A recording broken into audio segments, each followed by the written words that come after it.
Welcome back to another episode of the Adventure Athletes podcast. In this week's episode, I sit down with fellow running punk and physio Kath Walker, and we basically just talk pretty much.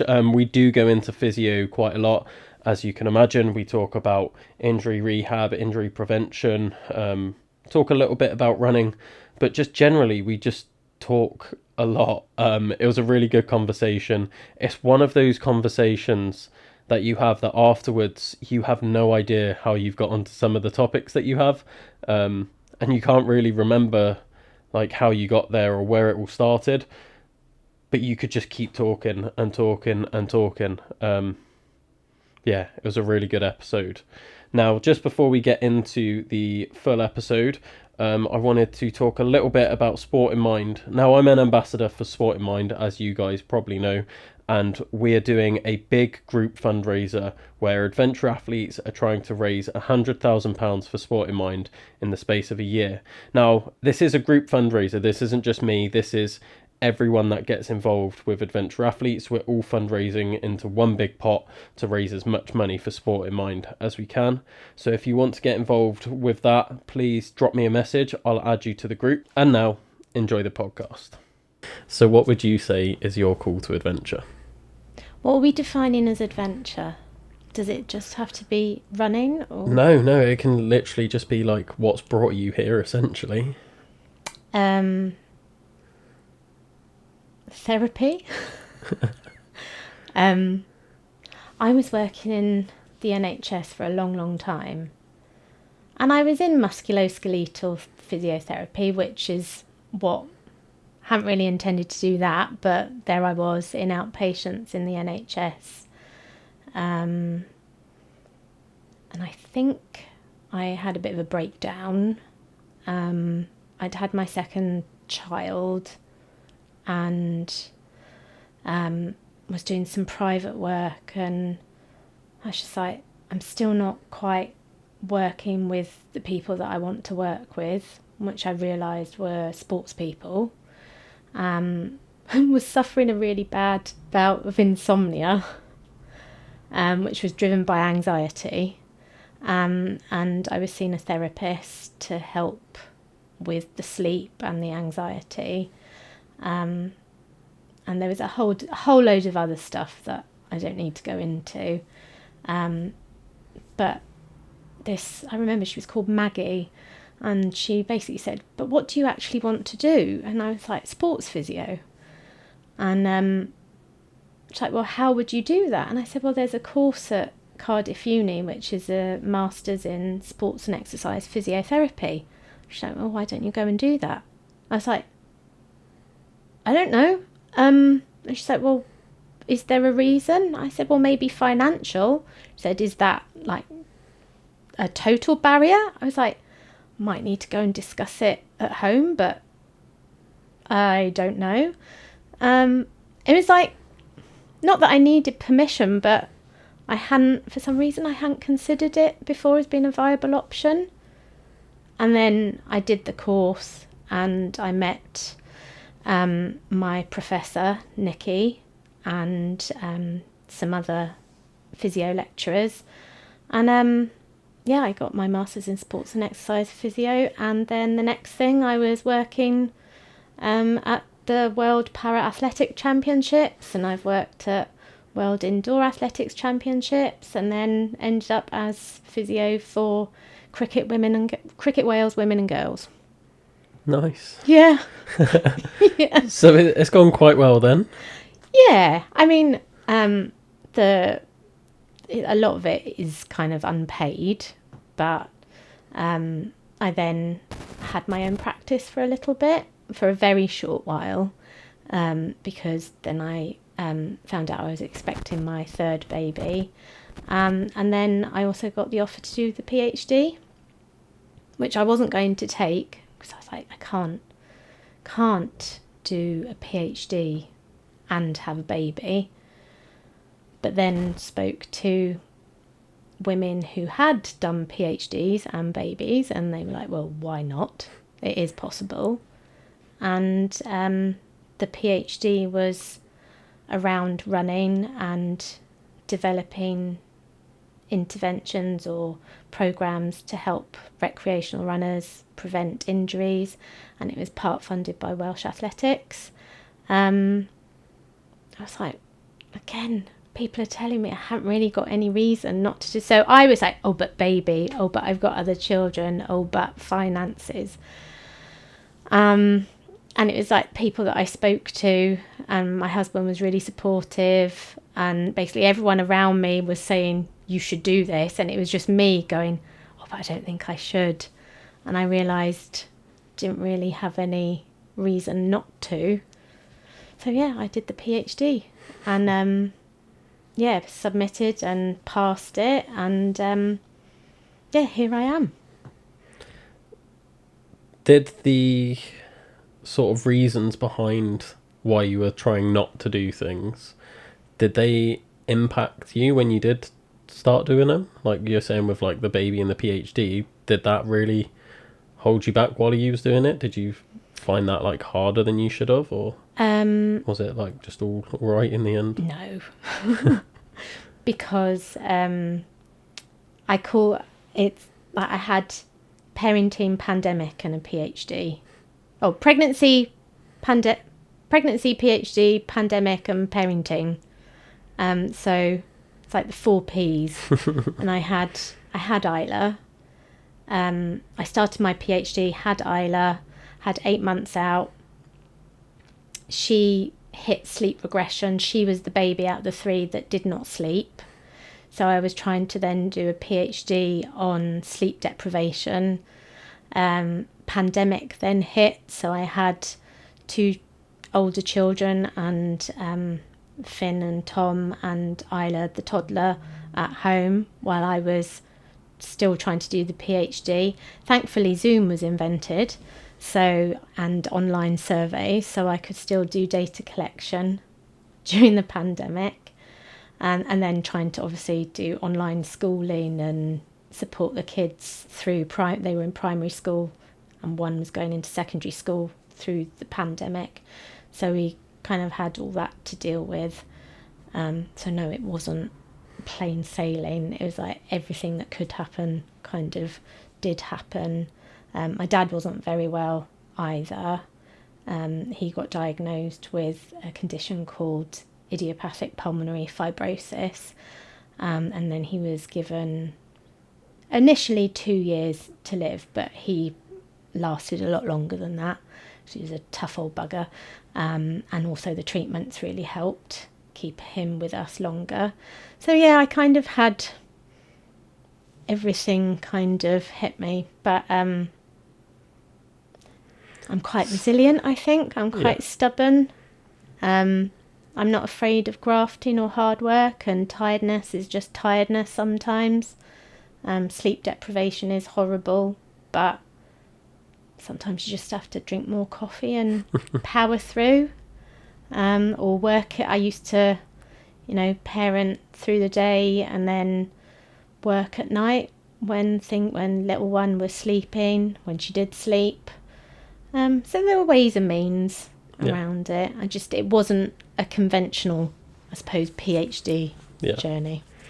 I always think about this when people tell me how many things went wrong when they're trying to like achieve something, and I've always wanted to ask this question, but I've never had the conversation, so like I really want to ask it now.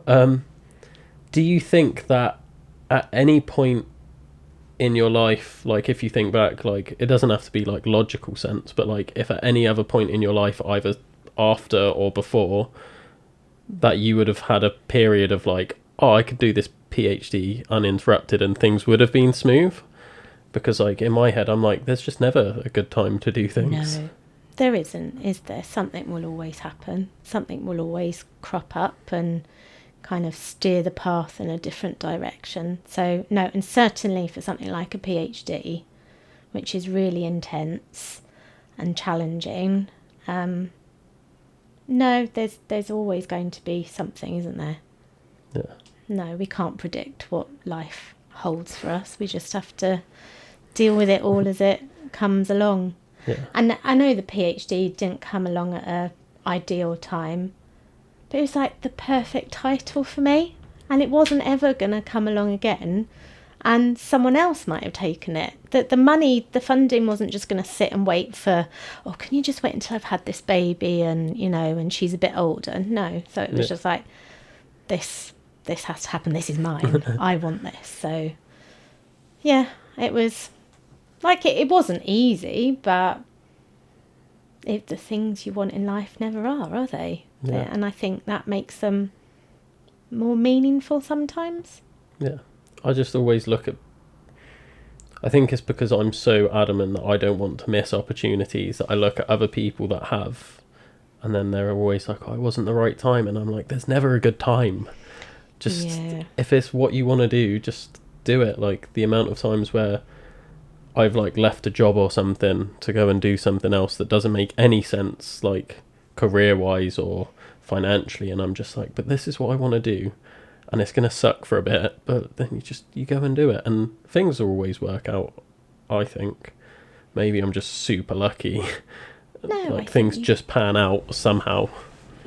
Yeah, because I would not make that mistake again, because applications came round to be part of the medical team at London 2012, and I decided not to do it because I felt like my children were too young or something like that at the time. So how old was it? Like 4 and 2, the boys. And I didn't do it. And honestly, how stupid. I could have worked at the London Olympics. And because I put these kind of almost like societal barriers upon myself, but oh no, I'm a mum, I can't go away from home to work in London for a few weeks for the Olympics if I'm lucky enough to be asked to do it. No, would never make that mistake again. No. I'm lucky to have the support network that I have, and that I come from a family that's, you know, mums can go and do things as well, so absolutely not would I. That was probably a regret in my career that I didn't go and do that. So when the PhD came along, absolutely not, no. And I had so many women kind of behind me cheering me on, saying, no, we know plenty of women who have done this. It's perfectly feasible. It will be hard. Yeah.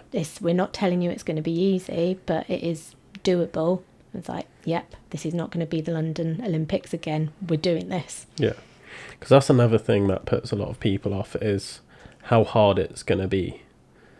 And again, this is probably just me, I think that's a rubbish excuse.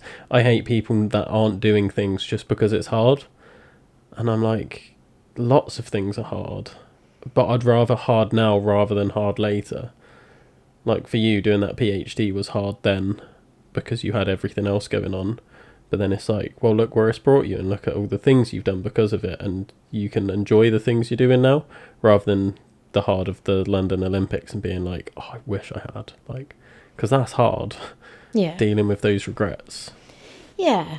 But then I did go on to do other things, not just, you know, it might not have been Olympics, but I have done world champ stuff, which was really cool.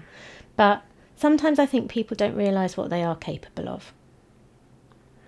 And I do think that it's a weird kind of, not a metaphor, but for example, when I'm in the gym and I'm doing squats or deadlifts or anything, and there's women around me lifting quite light weights, and I'm like, no, I reckon, because you do, I do kind of, from a physio point of view, kind of go, oh, why are you doing that?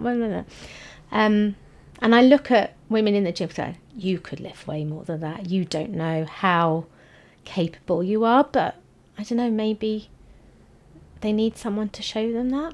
Yeah, I completely agree as a coach, because my clients will all tell you that, like, I believe in them way more than they believe in themselves, and they always think I'm overestimating them. And I'm like, I'm pretty good at seeing what people are capable of, because I've been around it. And I've coached for so long that I'm like, you just know, don't you? You can look at someone and be like, oh, like, you'll be good at this, and seeing how they train. And then it's like, yeah, like, I have people that are like, oh, I want to do a high rocks, but that's pretty hard. I don't think I'll be able to. And I'm like, come on, a high rocks? You think that's your limit? Like, Or like running is another one. People, I've got this client, Emily. She came to me. She had just done Cardiff half last year, and she was like, "I'm never running a half again. Like, too much. Like, not doing it." And then I was like, "You could run an ultra if you wanted." And she was like, "No, no, never doing it." She's run 2 ultras this year. I'm just like, "I told you you'd run again." And she was like, "Yeah, no, you're right." But like at the time, she couldn't see it, and she was like, there's no way I could run an ultra." And I'm like, "You can." Yeah.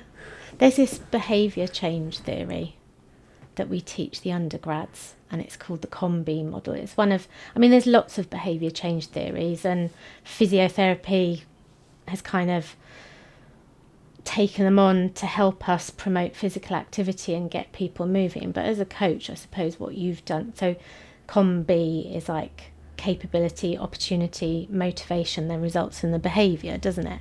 So sometimes people need that. They need to be shown, they need to be told or shown that they've got the capability of doing something. They need to have the opportunity, and sometimes people don't always have that for lots of reasons, whether it's family support, money, social situation, work situation, time, and then the motivation. I think that's got to be key. You've actually got to want to do something, and it's the combination of those first 3 that end up in you actually performing the behaviour. So like as a coach, I suppose what you've done is you've shown her that she had the capability, or told, educated that she did have the capability. She had the opportunity, definitely, and she definitely had the motivation. So it's come from you, but also from within her. And so, Oh yeah, I never take any credit for what they achieve. no. 100% them. I just give them that. Like you were saying, it's almost like I'm giving them permission. Yeah. To like even think that they can do it, because like she's super busy, and she's gone back to uni to do midwifery, and Oh, wow. yeah, and she's got 3 kids. Oh, wow. Yeah. So then, yeah, she's always like, I used to use other people to her as an example, being like, "Oh, look, this is a mum that's working full time and has a family, and she's still running 100-mile races."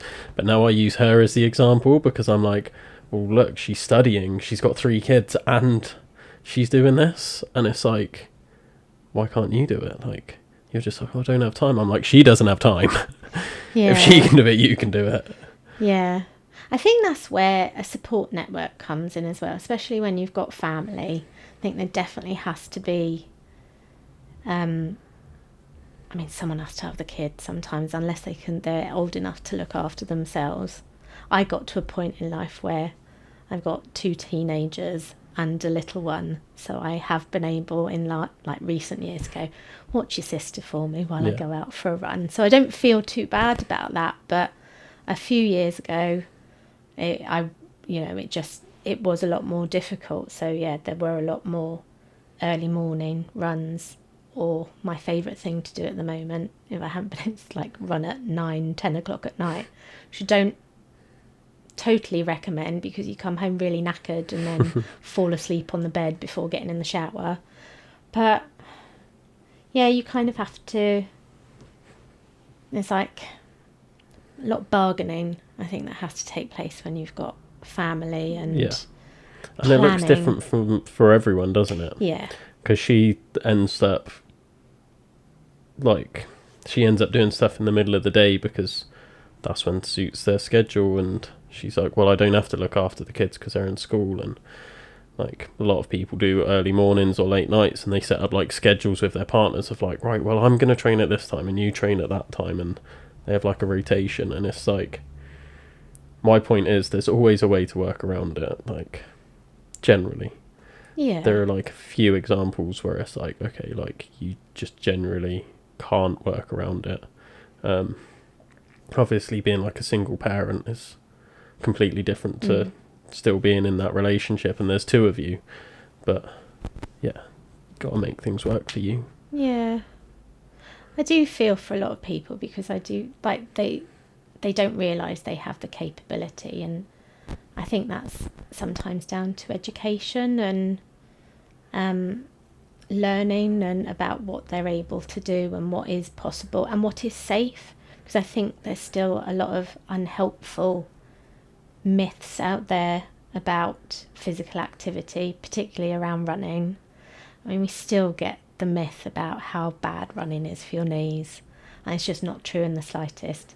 Science has proved that not to be the case. There's research studies and big studies as well that have shown that running isn't bad for your knees. In fact, it's really good for your knees.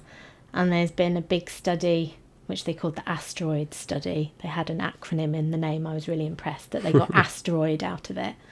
But they showed that running was really good for managing chronic low back pain. So I try not to, like when I'm trying, there's this thing in physio at the moment about make every contact count. You know, you're treating like the symptoms of why they're there, but we're encouraged to maybe talk about physical activity. I try not to go to running all the time because it's like, well, you know, running's really good for your knees, really good for managing weight, really good for your low back if you're struggling with that. So I do try not to go for running all the time, but it's hard not to. I think that's my bias. Yeah. Running is just my bias. I've done it since I was 11 years old, so it's like ingrained. It's like a reflex. Yeah. Something's bad, go running. Something's good, go running. Want to feel good? Go running. Go running. Yeah, there's always a reason to go running, whether it's a race or not. There is always a reason, but like a lot of my bias is like strength training or sport. Like, do a sport. Enough people don't do sports, especially as you get older. And I'm like, sport covers everything, really. Like, you've got like, you get impact because you're generally like running or jumping, and you get the cardio because it lasts for a certain amount of time, and it's just good for you, and you move in ways that you don't tend to in like normal like office-based life of like, I'm gonna go sit at a computer. It's like you get rotation and things like that in, and it's just so many benefits to that. And people with like lower back pain, I'm always like, how much do you rotate? You probably don't. No, we're very kind of linear, aren't we, in everything we do, and everything is set up. Offices, even standing desks, it's just like you are just standing facing a monitor. It's a shame we're not able to. More walk and talk meetings should be a thing. Like, let's go for a walk. Like, I think I'll do that with my dissertation students. Let's not have a meeting. Let's go and talk about your ideas round Heath Park or something. That might be something quite nice to do if the weather's... Oh, no, even if the weather's rubbish. Let's just get an umbrella and no such go thing as out. Bad weather. No, I shouldn't. What about dancing? You get rotation in dancing. Yeah, I think dancing's great. I think more people should dance. Definitely. Yeah. I'm a tap dancer. I can't dance to save my life. I still try, but I cannot dance. I've been having tap dancing lessons for probably about 3 or 4 years now. I'm still dreadful. I'm still not very good at knowing when I'm meant to change direction. And if we have to do spins, I end up feeling travel sick. But I get such a buzz from it. I think I get a real satisfaction of hearing that clip on the floor. No, you're like, oh, I made the noise. And at the same time, you're kind of moving and, you know, stretching and running across the floor. And it's like doing your taps, doing your tap walk, pretending I'm on Broadway or something. But no, I love that. I think, more sport, more physical activity, more dancing. That's me for Prime Minister. Because I've been thinking about this a lot more recently, actually, is I used to do like free running and parkour and like lots of rock climbing, things like that, where there's all these unconventional movements. And again, like, it goes back, people are like, oh, that's bad for your knees, taking that many like impacts from the runs and jumps I was doing. And I was like, my knees are fine. Like, I've got really healthy knees, and like I can squat really well, and like I've never had issues with my knees. And I put it down to like those sports. But I noticed when I stopped doing sports like that with the unconventional movements, that after a while of not doing them, I would start to get injured more.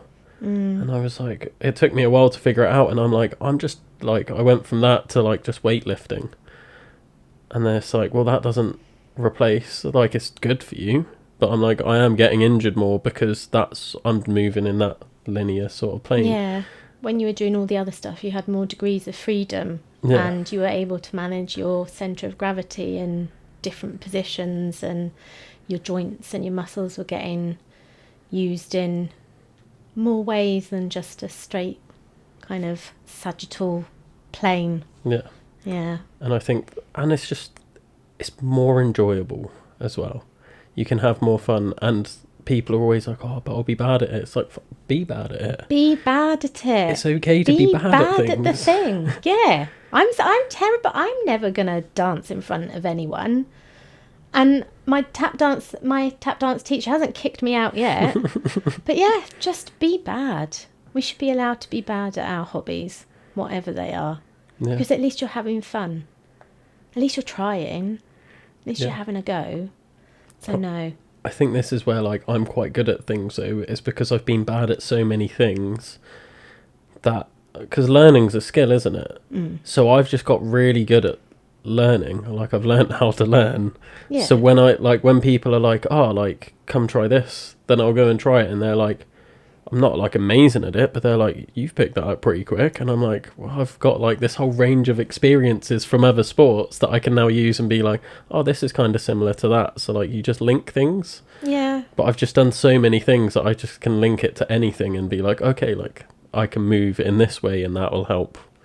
And then like, you get someone that's never done sport try the same sport, and I'll pick it up quicker. And then people are just like, oh, you're just naturally good. I'm like, no, this is years. No, you've of developed different all things. those movement patterns. You've got kind of the infrastructure in your brain and your motor cortex to kind of translate across to different sports. That's why they say kids shouldn't specialise too early, don't they? Because if you do more sports at a young age, individual and team sports, then one, you're less likely to get injured because you have all these degrees of freedom and better muscle activity and better spatial awareness. And then apparently if you do that, you're more likely to be successful in the sport that you go on to do. Yeah. Yeah. Which, it always baffles me because I've always believed that. I didn't know that was like an actual thing, but I've always encouraged people to get their kids doing loads of sports. And then I went into one of the only sports which is like, you have to just do this sport, like gymnastics. It's like early specialisation, get into it young, otherwise you're going to fail at it. Yeah, it's weird. Like, it's the only... and swimming. Those two, like, don't really... it's like they didn't get the memo. It's like, no, you only do this, and swimming, you will be here at 5 o'clock in the morning and 6 o'clock in the evening, and we don't care if you fall asleep at school, which happened to me once because I did go to a swimming club for a few years. Or gymnastics, where you will train for hours, 5 days a week. Yeah. That's intense. Is that what you did? I didn't do gymnastics myself, but I coached it.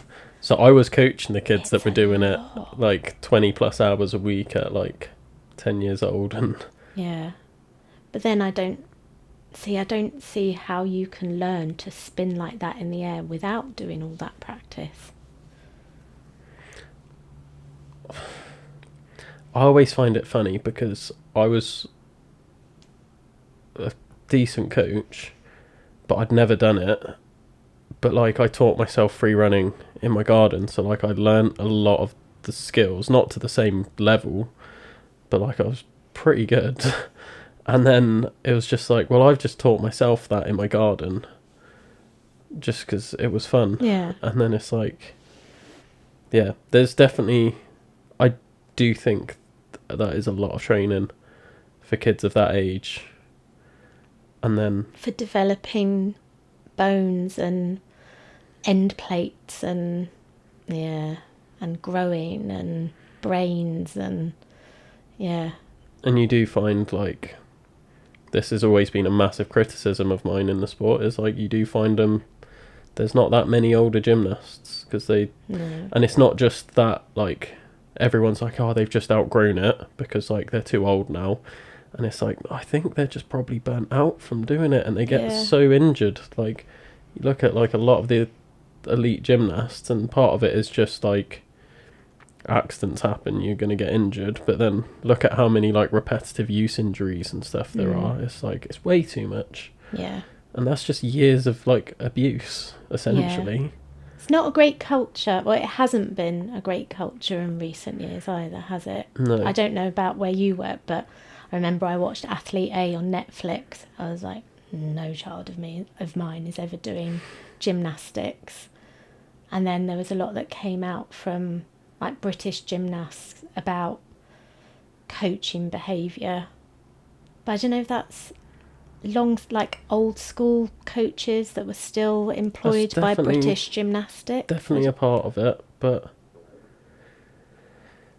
there's been a big change fairly recently, but it's still not quite there, because I remember I used to like preach S&C, like get these kids learning how to lift weights and stuff, and there's not many clubs I know that have got like a solid S&C program. Really? Yeah, For no. gymnastics?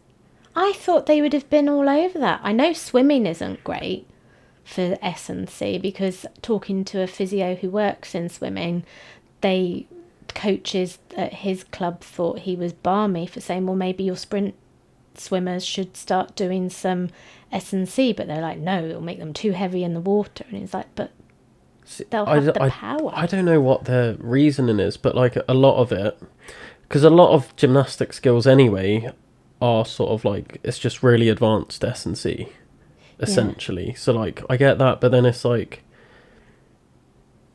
you want it to be less sport specific. You just want to build their general qualities. That's what the S&C is. Make them more resilient and make them able to keep doing the sport specific stuff. Like the amount of like wrist injuries and shoulder injuries in like men's gymnastics from things like the rings.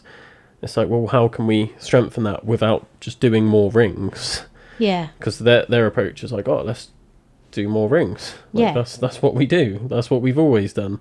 Yeah. And they just like, if you just do more of the sport, you just get stronger at the sport, and the specifics of the sport. It's like, well, what about that's like everything swimming. else? Just swim more. And then you look at other sports like rugby, and it's very like, yes, we'll do the sport specific stuff, but then we'll also do a squat program or a deadlifting program, or there'll be other stuff around them to strengthen. Although saying that, I help out at the local rugby club, and I did tell a teenager once that you've had this injury this time, but you'll prevent it you'll be able to prevent injuries, or I can't remember, was it knee or hamstring or shoulder, it's one of those. And Dad didn't like it.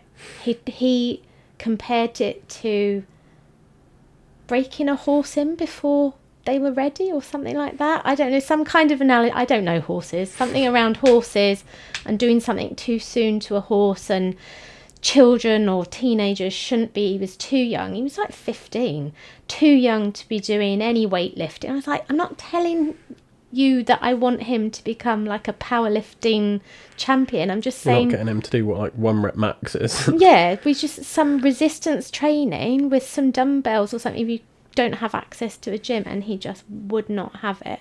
So I think there's still this idea that strength work, children shouldn't be doing it, which is funny because there's like children doing weightlifting competitions and it's perfectly safe. I did find it funny. Don't know if anyone from my old gymnastics club listens to this, but not slagging them off. But when I started there, they did hire me to do S&C work. That's how I got my foot in the door, because I was a gymnastics coach that did S&C. So I was like, yeah, I'll coach, but then I'll also do S&C for like your like more elite gymnasts. So I started off doing that, and after like a little while, like I did like a 3-month base building, like let's just make sure you can handle lifting weights and you got the techniques down and everything, and then we can start developing it a bit more. And after that 3 months, the manager was just like, no, we're getting rid of this, it's not getting the results I want. And I was like, I'm just starting. But then when I was then coaching my squads, I was then being like a bit sneakier with how like my S&C looked. So when we did vault, for example, I was like, well, there's only so many times you can run and like hit a vault, whereas you just need to be, if you're faster and more powerful, you're going to be better at vaulting because that's all you do. Let's do some squat jumps. So yeah, I used to just set up a circuit and I would do like resisted sprints where like I'm holding an elastic behind them and getting the kids to run with it. And then I was like, right, we'll get some like box jumps and plyometrics going, and I'll get some like weighted overhead squats, and I just turned it into like a circuit that looked like really gymnasticsy and flashy, and I'm like, this is just S&C, this is great. And I would just do that, and then at the end I'd be like, right, you get like 3 to 5 goes at vaulting, and then that's your vault session done. And yeah, I just covert weight worked session. it in. But then like if people watched me coach, they would realise that I'm an S&C coach, because I would do lots of circuits, and there was maybe only like 1 or 2 skill stations, and everything else was like, right, let's work your flexibility, so you've got like the positions available to you, and then let's work the strength in those end ranges, and then let's work your general strength, and then I'll just put it into a circuit. And then people are seeing me standing up like supporting a skill, and they're like, oh, he's doing a good job of keeping all the kids busy, and I'm like, S&C. S&C. That's all you need, just lots of S&C. So yeah. There's ways around it as a coach. Yeah, not with a dad shouting at me at the rugby club though. No, I wasn't getting the buy-in, so yeah, he became ambivalent about it. So I don't know. His kid probably got injured again. Yeah, you can't do anything about that, but you never know. That kid might have got into doing some strength work himself. I hope so. My son loves it. He's 17 and he's a rugby league player, and he knows that he needs to do it as part of his injury prevention, but also his performance side of things as well. Yeah. I think with the Women's World Cup, with all the coverage of that, you can see how much those women do in the gym. So yeah. I hope those messages from like seeing those women out there doing it are filtering through, so that women know that that they do have a place in the gym. They don't have to shy away from the lifting platforms, because I know you have a lot of female clients, don't you? Yeah, I love it. I love like you were saying, like it for women especially, like it almost feels like they need permission to get strong. Like they feel like, oh, I shouldn't lift weights, and it's like, no, you should. It's an act of resistance. Yeah, that's how I see it. I'm like, this is my space. It doesn't just belong to the young buff guys with the overdeveloped shoulders and no leg muscles. No, and I think I've got some really strong clients now, and it's awesome to see. It is, isn't it? Yeah. I love seeing women get strong. I think they surprise themselves. They're starting to surprise other people, I'm finding, because I've got a 19-year-old, and she is so strong. She's like close to deadlifting double body weight now, and fairly close to double body weight squat. Wow. And I'm just like, I keep telling her, I'm like, you're going to get a double body weight squat before I do, and it's embarrassing for me. So I'm like, can you just like stop getting so strong? And she loves it, because she's like, oh, I'm getting pretty strong. But then other people in the gym are seeing her, and they're like, how much did she just squat? 'Cause she's only little as well. Yeah. And I'm just like, yeah, she's like way stronger than most of the people in this gym. Like, especially when you then, like, that's without even considering like percentage body weight, like just in general. Like, I'm seeing her squat properly, like all the way arse to the floor. Wow. With like 100 kilos, and I'm like, yeah, like not many people in this room can do that.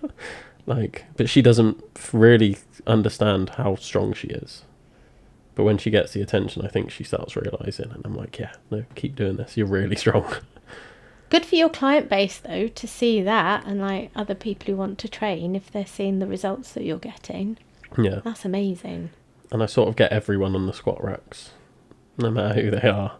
Yeah. Unless there's like some like issues raised by like a physio or something, where it's like, oh, they've got like a knee issue and they can't free weight squat yet, so like it'll be like, okay, Smith machine's going to be better for now. But as early as I can, I'm trying to introduce them to, squat rack, deadlifts. Yeah. Yeah. Kind of even just so that you're comfortable around that kind of thing, because you still find that I've been doing some like patient engagement, public patient engagement with a group of women in the centre of Cardiff, and there's still very much this feeling that, oh, we're women, we just go and do cardio. Even in this city centre council gym, there's a women only section.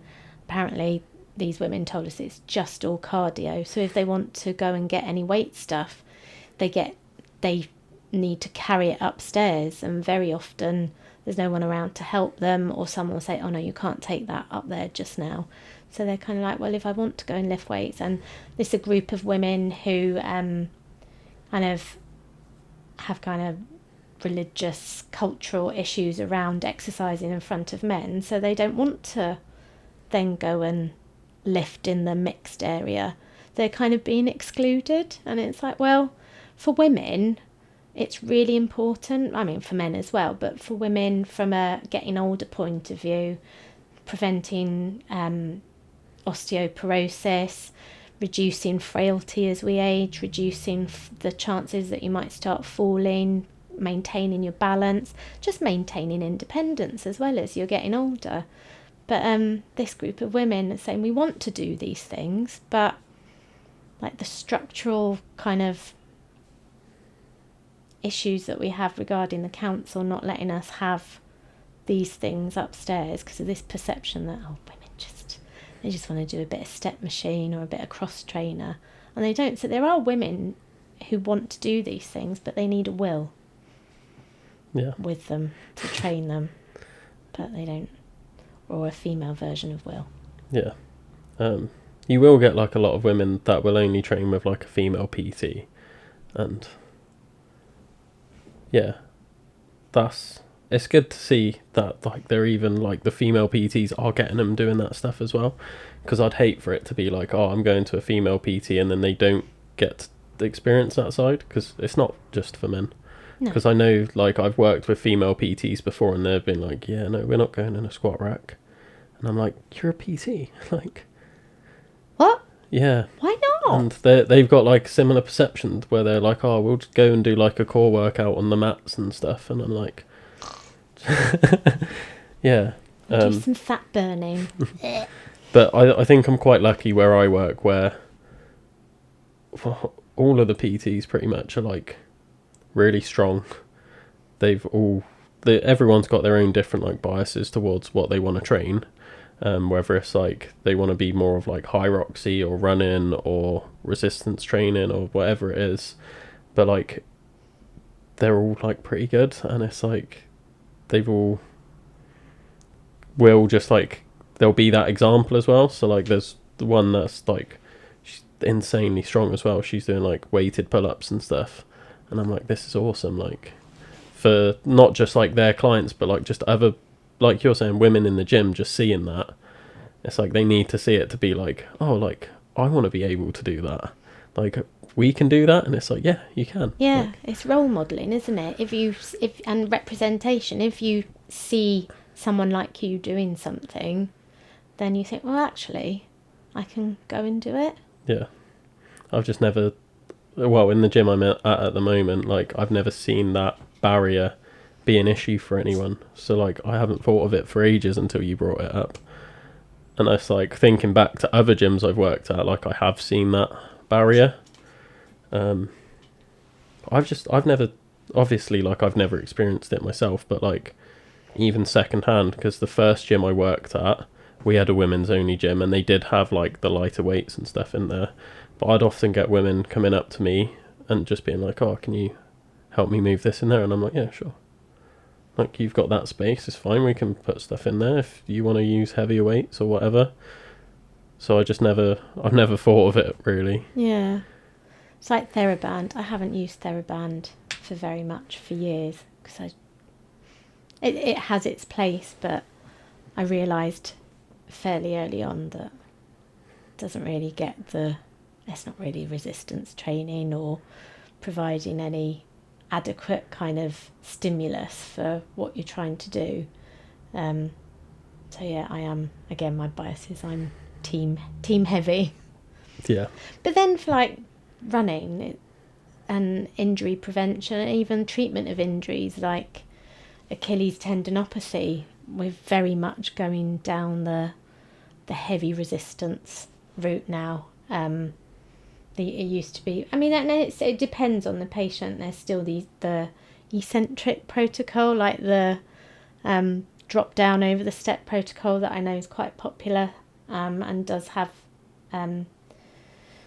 good results. But then there is some research evidence that says heavy resistance stuff is the way to go for loading your calf to help improve your Achilles pain and then prevent injury. Yeah.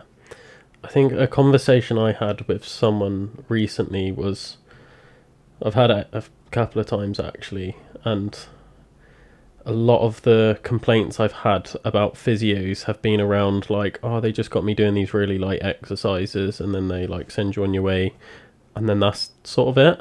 And I'm like, part of me is like, it might be like the physio problem and they're just like, they got stuck in that way of thinking of like, oh, I'll just do the TheraBand stuff and that's it.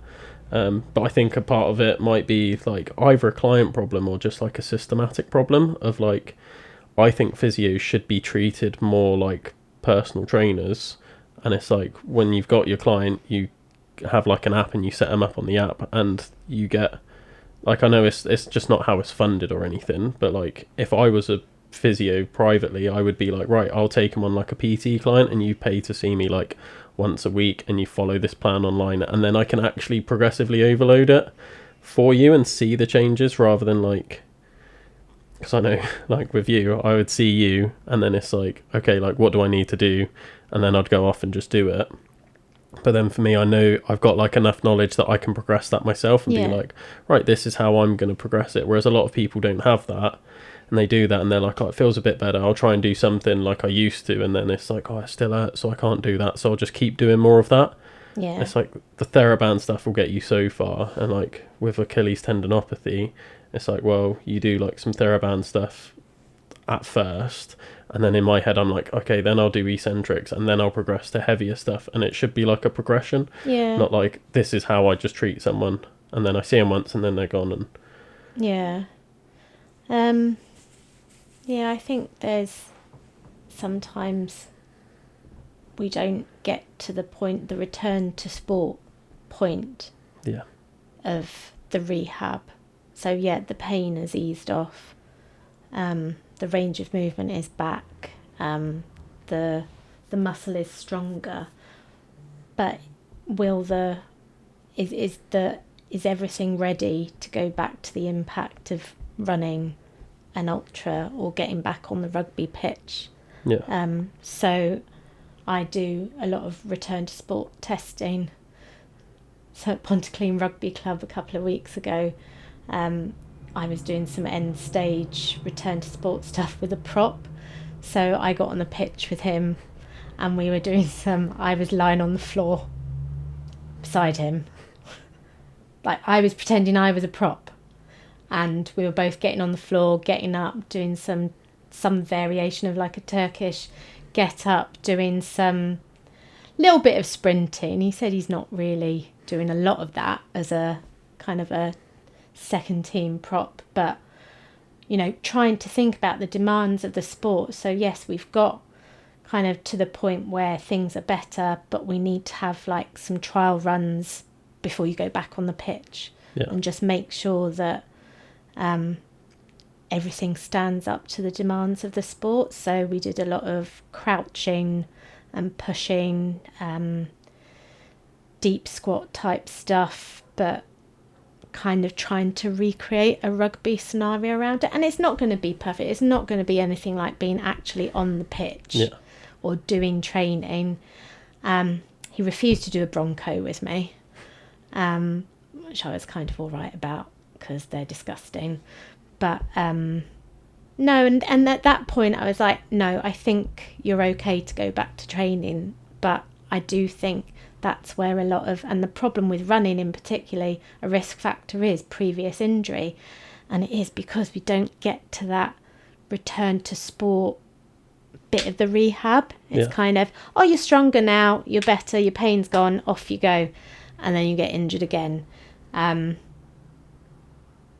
no, I try to do some return to sports stuff before people are signed off. When I broke my ankle, and like it's not like I'm having like issues with it directly, but it's caused like a lot of issues with my injuries.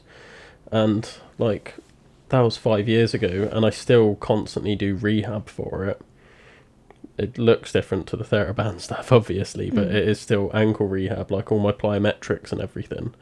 But like at first, when I got signed off as being like, okay, you don't need physio anymore, was when I repassed my fire service fitness test, and this is the 12-minute uphill walk, and it's like the incline just gets more. As well?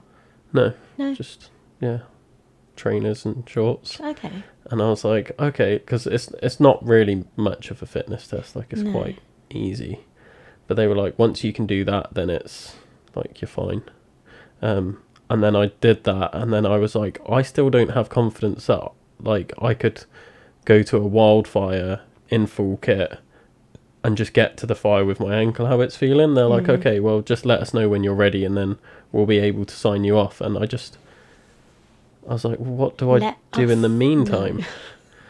And then it was just like, keep doing your rehab. And I was just like, any more? Like, what else can I do? And like, that was it. So I ended up stopped doing the front line stuff because I just didn't have the confidence in it. And then I tried to do couch to 5k 3 times, and I just couldn't ever get it because it would just keep making my ankle swell up. And I'm like, what am I doing wrong? Like, I'm doing my rehab. And I just then believed, well, I'm just never going to run again. And I gave up for a while, and then I just started learning about it myself and doing my own rehab, and progressively increased like my plyometrics and the load I was putting on it. And then 3 years later I ran an ultra after believing I'd never run again. And I was just like, this is like bonkers that like we're just sort of left to it. You get signed off as like, right, you can carry on with daily life. And I'm like, I don't want just daily life. Like, my daily life is very different to go into an office. Like, I'm very active. Like, at the time I was doing more office work, but I was like, I don't want to just do this. Bar, isn't it? Yeah, I think it is, unfortunately, in some departments still. It's like a numbers game. There's a waiting list, and if someone is self-managing and they're doing okay, then you're told to discharge, basically, and then get the next person off the list. I think we need more physios in the NHS, because they've said that they want things to become more a prevention, things to come more from a prevention point of view rather than a reaction point of view. But I think you need more physios, and you probably need to start employing fitness professionals for that, people who can get groups of people exercising for health, not just for competition.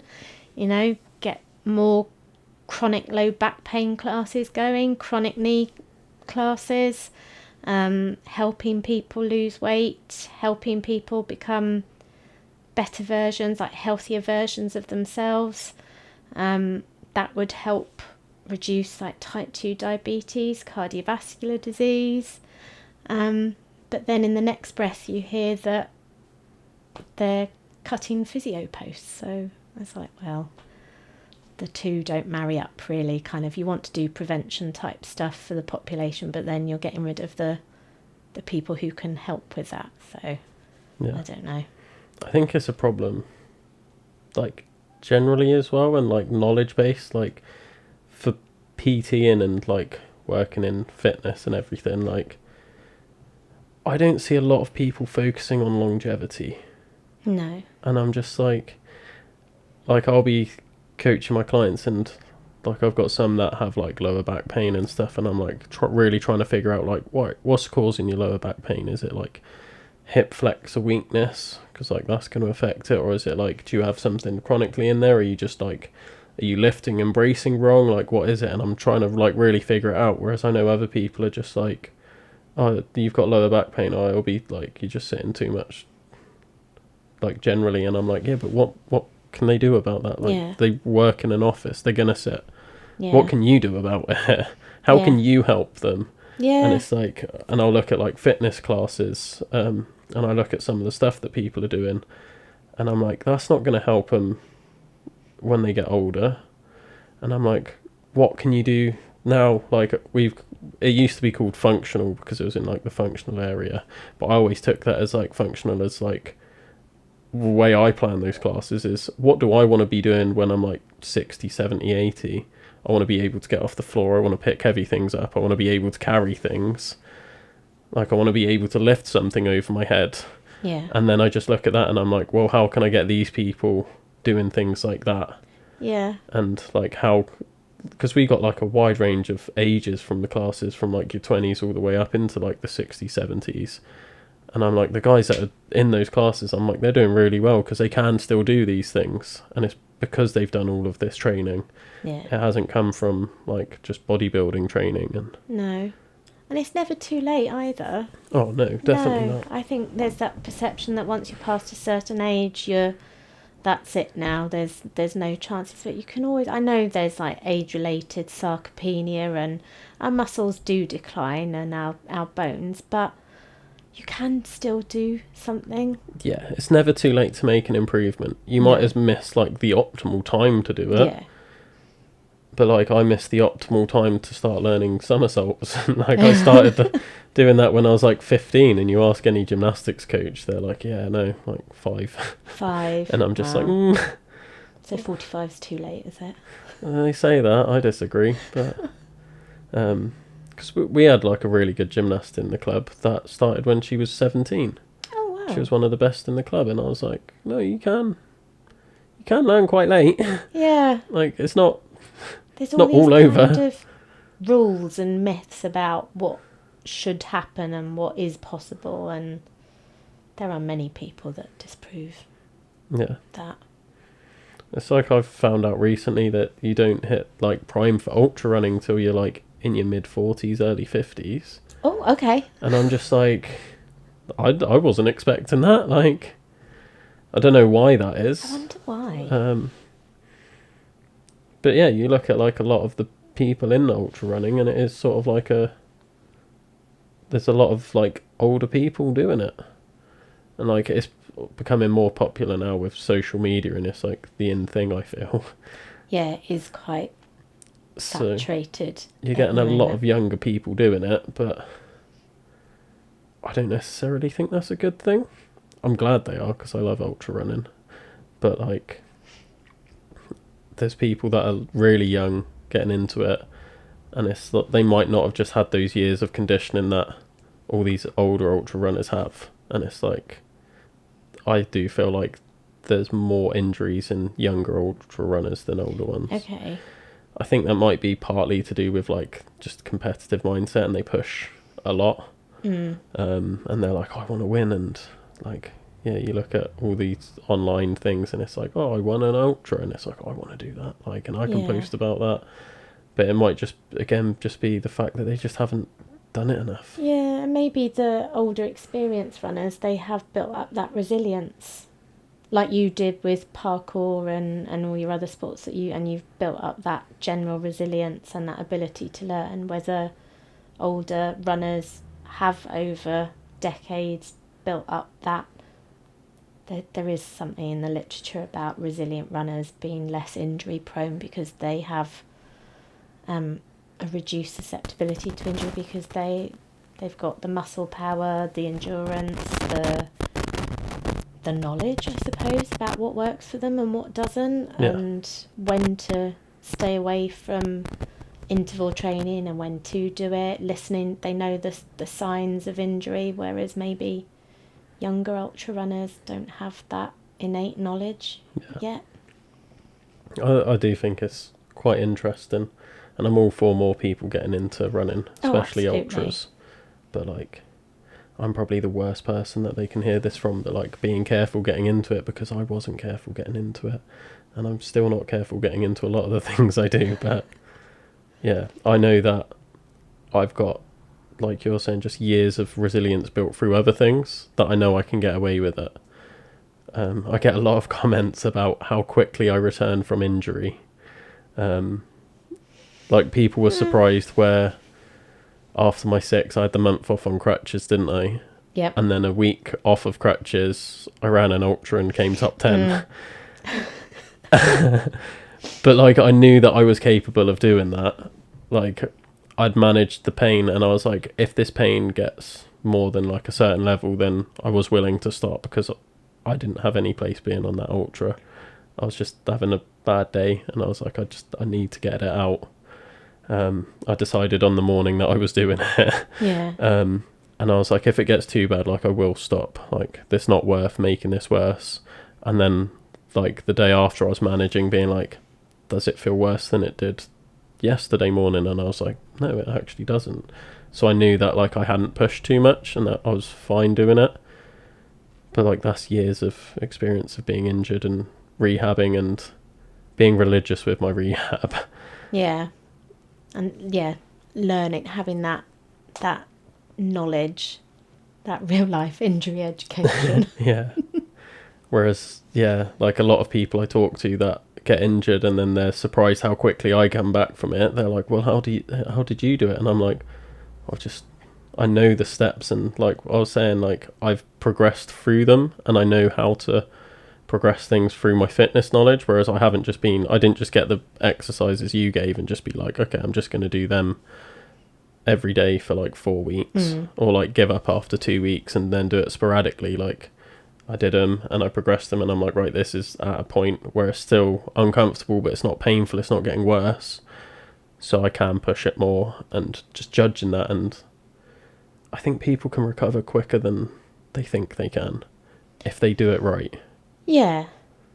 Yeah. I mean, we've stayed away for quite a long time from rest, ice compression, elevation, because with a lot of things, complete rest doesn't really benefit. But I mean, years ago, people with sprained ankles, they used to put them in plaster for 2 weeks and then send them to physio, and they'd come to us and like, well, your ankle sprain has healed, but so not even a broken ankle, not even a fracture, but just immobilise the ankle to stop them moving because they're in so much pain. And then they come to us and like, well, your ankle's muscles are all atrophied now, so the ankle sprain injury, the ligament is fine, but now we have to kind of almost start from zero to build you back up again. Whereas now it's very much about optimal loading, and if you can do something that's not particularly painful, then it's safe to do, and you maintain some kind of load, and that's meant to speed up rehab. So maybe you're naturally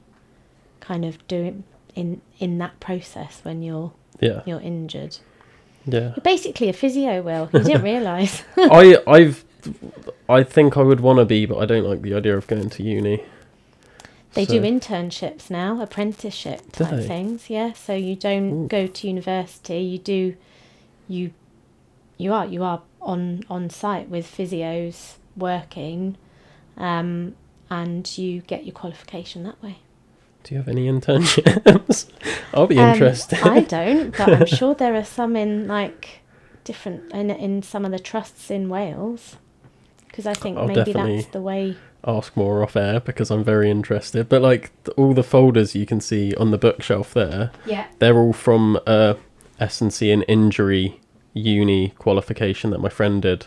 Oh right, and not then you. No, and then he was just going to bin them, and I was like, can I have them? Like, You don't bin things like that. So then I've studied all of his uni work for his qualification. You've got a Grey's Anatomy text. I do, yeah.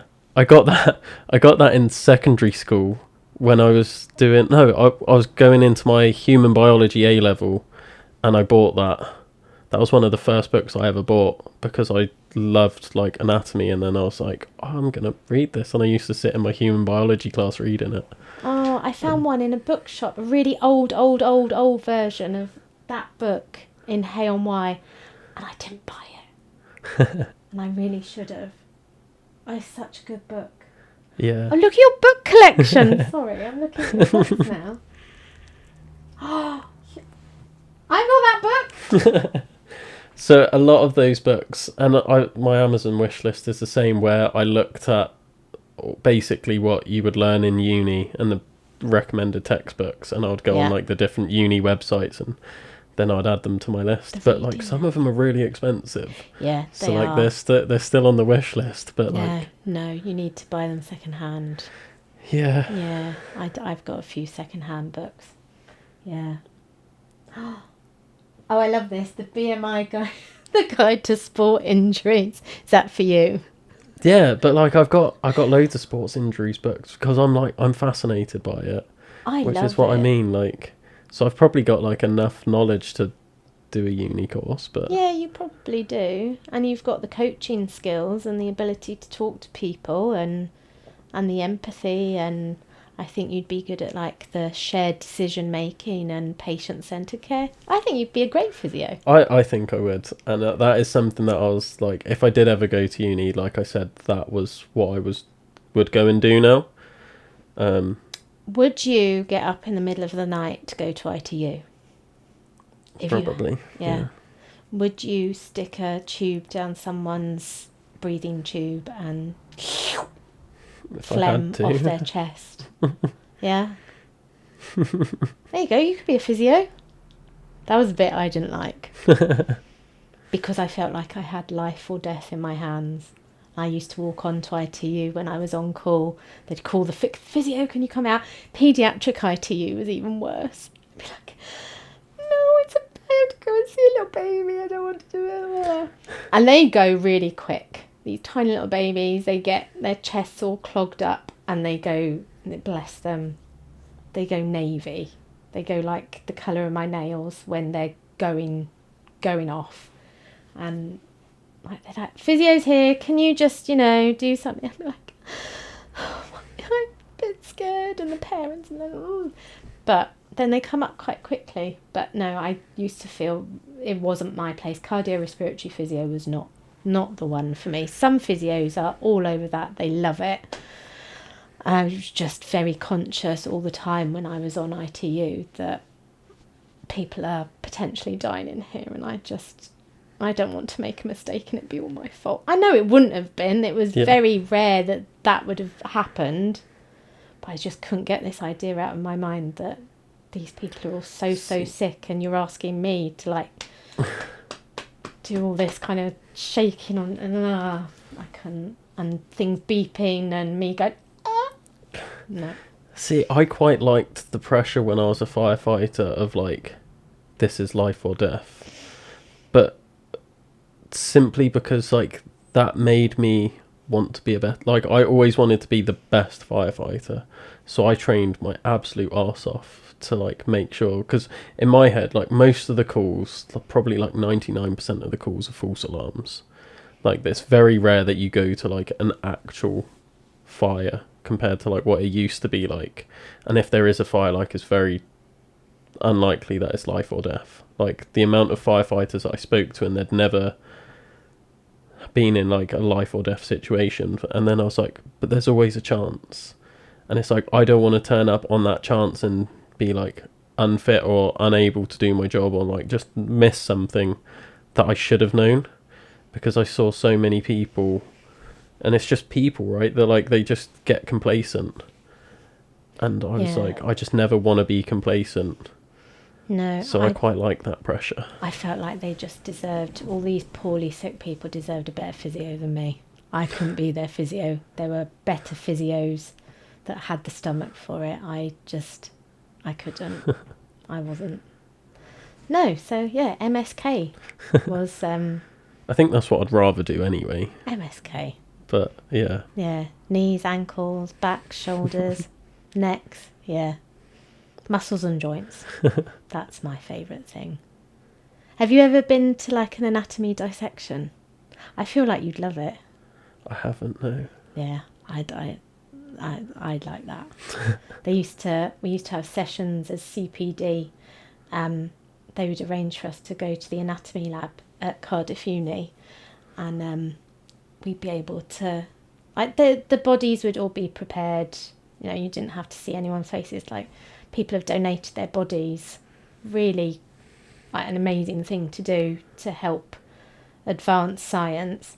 And so you'd have like a leg, or an upper torso, or, you know, There was the spine, and all the muscles kind of attached, so you could kind of like peel the layers back. It was they did a really cool.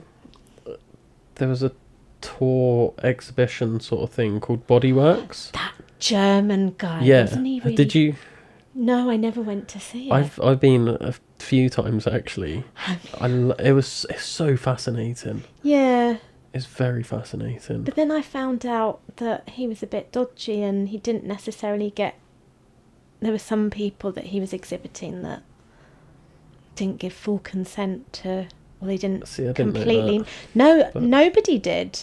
It all came out years and years afterwards. I think there were some questionable practices. Okay. But no, I would have loved to have seen it. It was fascinating.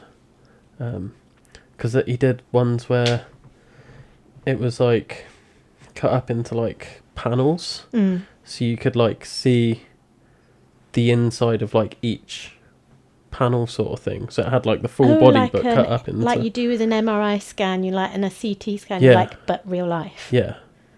Wow. It had like things like that, and like they had the nervous system like laid out and things like that, and I'm just like, what? This is like all inside us, and Yeah. fascinating. We're fascinating. This is what I find funny is like human biology was always my favourite science, but naturally I'm better at like physics. Like I'm very mathematic, just naturally, but I hate it. But Are you going to tell me you're good at maths now? I was really good at maths, yeah, but I hate maths. Maths. It's boring. No, it's like numbers. It makes my brain go. I'm good I with numbers, panic. but I just don't like Don't it. ask me to do any mental arithmetic. Can't do it. But like human biology, that was biology when I was doing GCSEs was the lowest of my science scores. But then that was the one that I liked the most and went on to go and do more in. Yeah. So. No, Yeah. it's. I love anything to do with. I think that's why I ended up being a physio. And I got injured when I was a kid as well, and I met a physio, and she rehabbed me and got me back running. So I was like, that's a cool job. I want to do that. Yeah. Um, My brother always wanted to be a physio. Did he? Growing up, that was his like, oh yeah, I'll go be a physio. He was the sporty one, and then I was the unsporty one. And then we kind of swapped now. I feel like people who want to be physios need to know that if you do the course, you don't just do the MSK stuff. There's like neurology, paediatrics. You might end up going out on community. I found out a lot about this recently. Yeah. Which I didn't know until literally like a week or two ago. Yeah, about physio, about all the different areas because, we work in. I did fitness testing with some of my clients, and one of them had just come back from uni doing physio. And I was like, oh, how's uni going? And then she was like, oh, yeah, like, I'm going out into elderly care next week. And I was like, what? And she was like, yeah, it's like placement. And I was like, oh, no, that makes sense. And then I was like, what have you been learning about? And then she was saying, like, some of the other things. And I was like, that's physio? Like, what? You think, like, I always think physio, sports. Yeah, no, it's very diverse profession.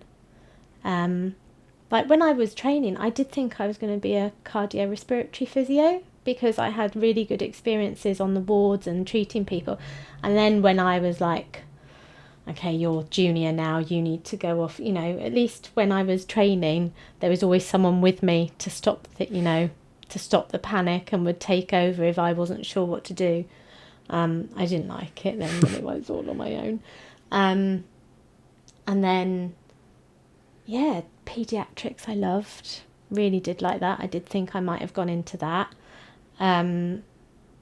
Community for a bit, that was fine. Spinal cord injuries, briefly, I worked in.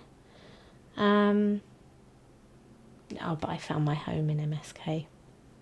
That's where how my mind works. I like that clinical reasoning process, the kind of the problem solving and taking the patient history and then combining that with the physical assessment and then working it all out and working out a plan.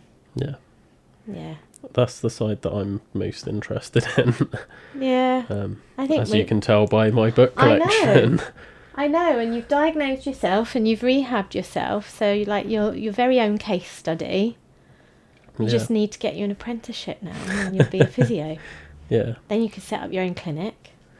Because I do always recommend people go to like a physio, and I'm like, I can't, like legally, I can't diagnose you or anything. No. Like I'm not insured by any means, and I'm not qualified, but I'm like, from my experience, like this is what I would do.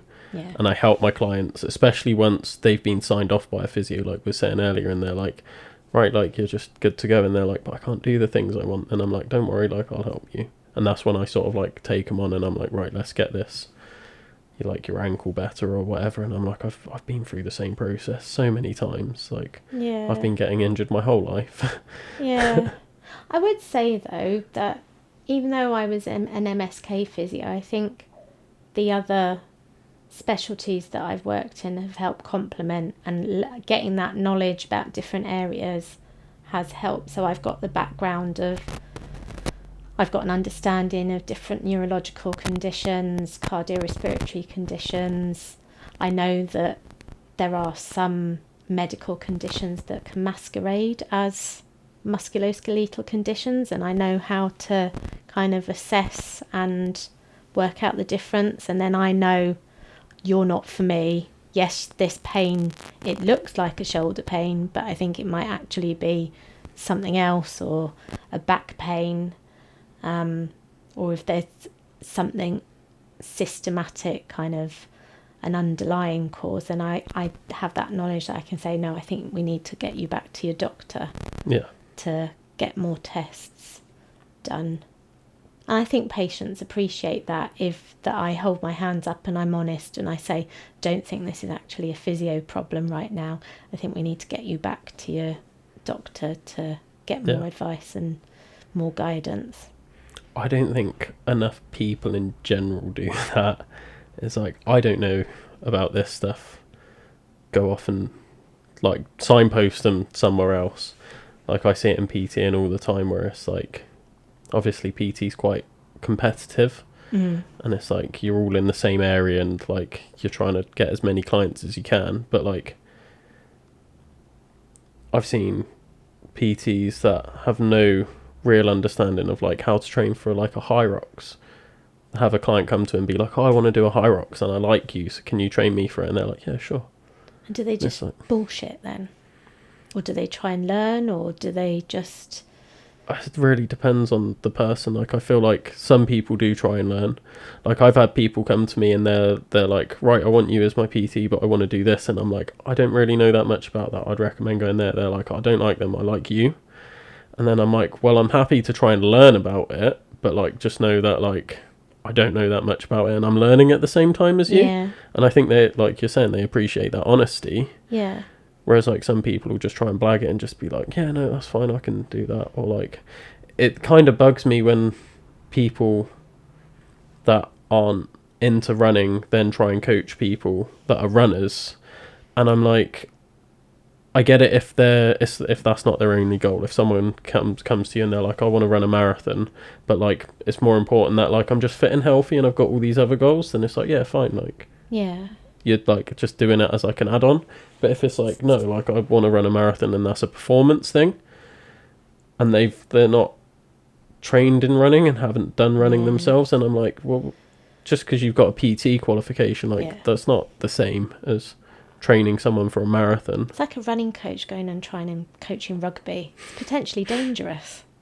Yeah. Yeah. So I feel like if I bullshit, yeah, it's a bit more serious. But it is. But I think it people who won't admit when they don't know something, it's not great.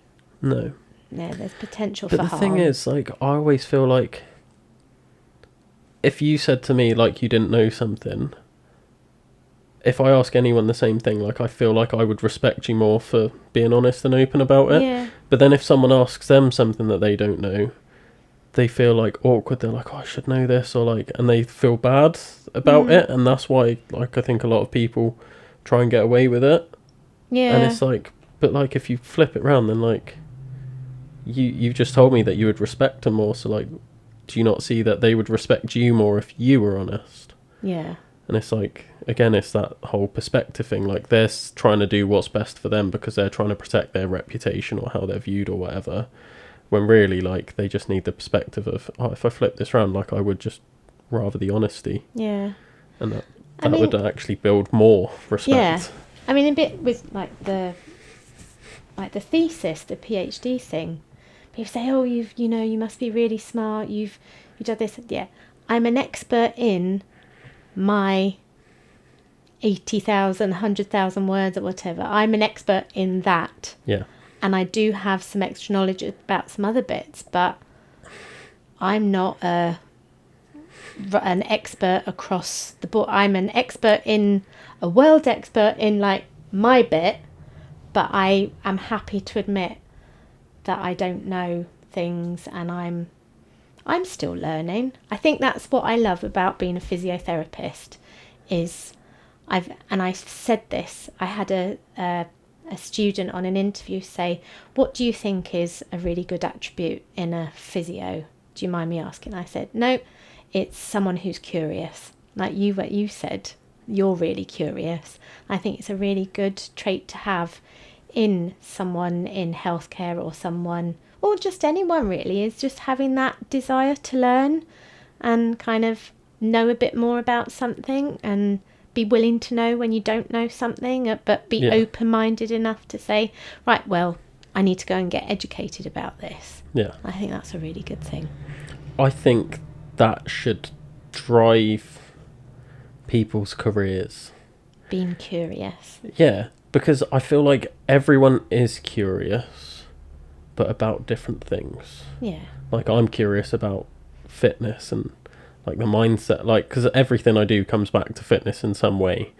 Like, this whole podcast, it's the Adventure Athletes podcast. It's athletes or things related to. So, like, I've got you on a physio, I've had nutritionists on, but mostly I have people that just go off and do things that I think are really exciting and cool. And I'm just like, I want to know, like, what makes them tick. Why did they do that? It's not necessarily about what they did. I'm like, but why? What made them want to do that? Where has this experience come from? What have they learned? What can I learn from them? And that makes me, well, I like to say I'm good at my job. I think I'm good at my job. And it's like, that all comes from just me being curious and being like, well, I want to learn about this stuff, and then I can apply it to other things. And there's people I know that aren't curious about fitness. They come, that's why they hire me, because they're like, I don't want to know more about fitness, I just want to be fitter. And then they see my passion, they're like, okay, yeah, I'll go with him, he knows what he's on about. But they're going to be curious about something else. They might be curious about, like, art or something, and I've got no interest in art. I don't care about paintings. But then I wouldn't go and work in a gallery. Fair point. But I'd expect the person that does work in the gallery to be curious about it. And some people really love maths, and I'd probably expect them to be like accountants or something. And I think that people go wrong when they work a job that they're not curious about. Yeah.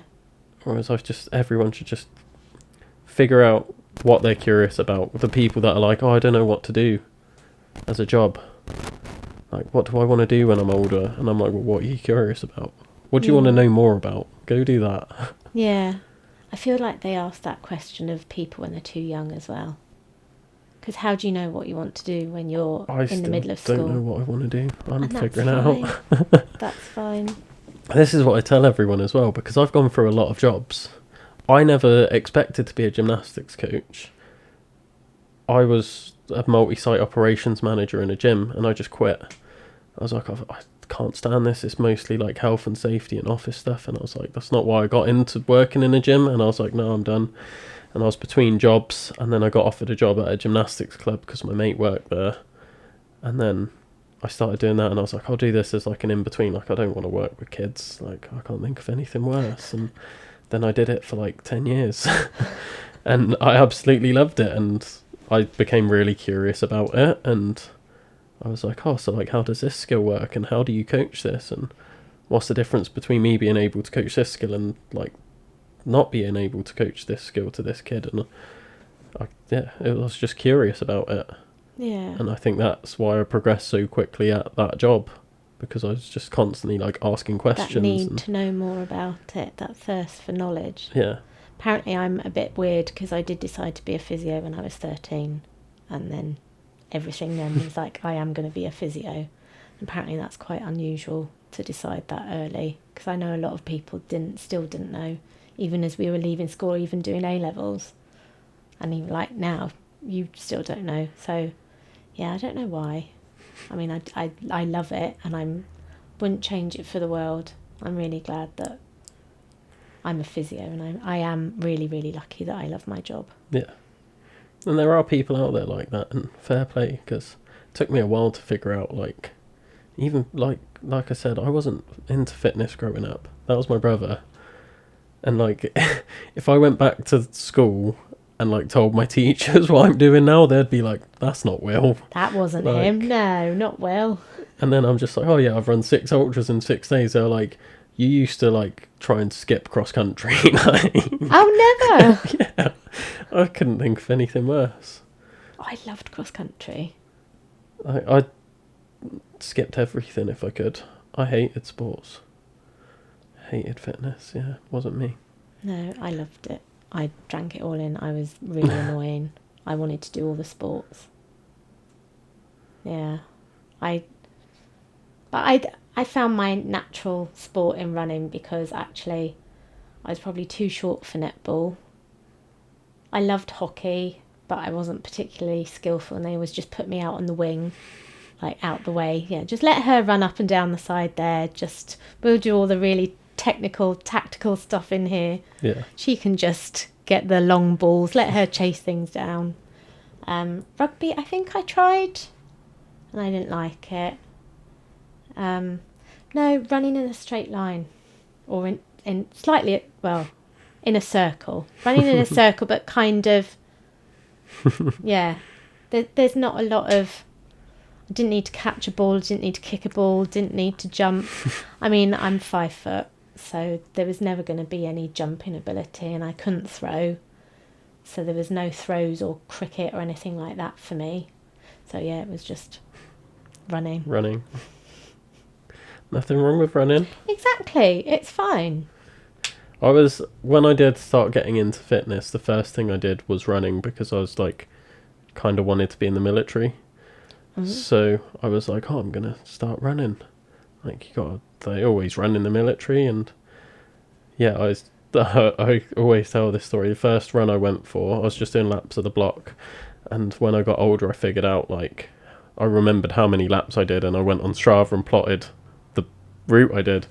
And I was like, oh, my first ever run was 5 miles, and then my second ever run was 13. And I was like, oh, I'm good at running. So yeah, that was maybe because you had no perception of distance. Yeah. You just ran. Yeah. Yeah, no kind of limitations on. And I did cycle to school as well, so like I did have like cardio, fit. And it was like 6 miles to school, so I was cycling 12 miles a day anyway. So then to start running on top of that, I was in a pretty good place. Yeah. But like, yeah, naturally and I'd never, until this year, I never really trained running. I just ran and turned up at events, and I would do all right. And it was just, yeah, like naturally I was a runner. The ankle injury definitely stopped that. And that's, like, I figured out that knee issue that I had after my 6 comes from the foot, because I noticed when I was running, when it started feeling better, that once I could feel my foot and ankle starting to go, then I would start feeling that pull. And I was like, this makes sense now. It's a biomechanical at the foot and ankle issue. Yeah.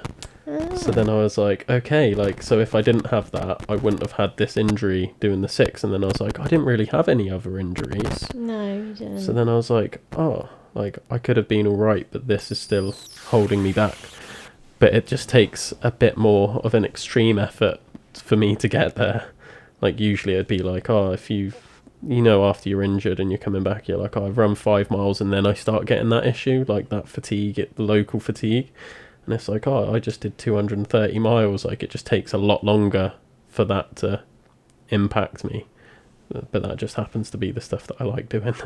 I've never had anyone video me or send a video or a message from the race while they're doing it to let me know that they're having a problem and can I help them, please? Yeah. So it's like sat at my desk going, well, what's going on? Yeah, I sent you a voice note at first, didn't I? I was like, hi Kath, I'm just out on, like, I think it was day 3. Yeah. And I was like, I'm just having this bit of pain, like, any advice? I was like, kind of limited. It did help though, the advice you gave. Okay. Because it was like the week before as well, when I sent you that video of this foot.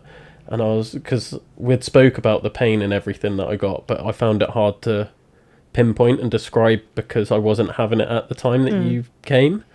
And then as soon as I started having it, I was like, oh, I'm going to send a video. And I sent, sounds weird, I sent you a video of my foot. But Will sent me foot video.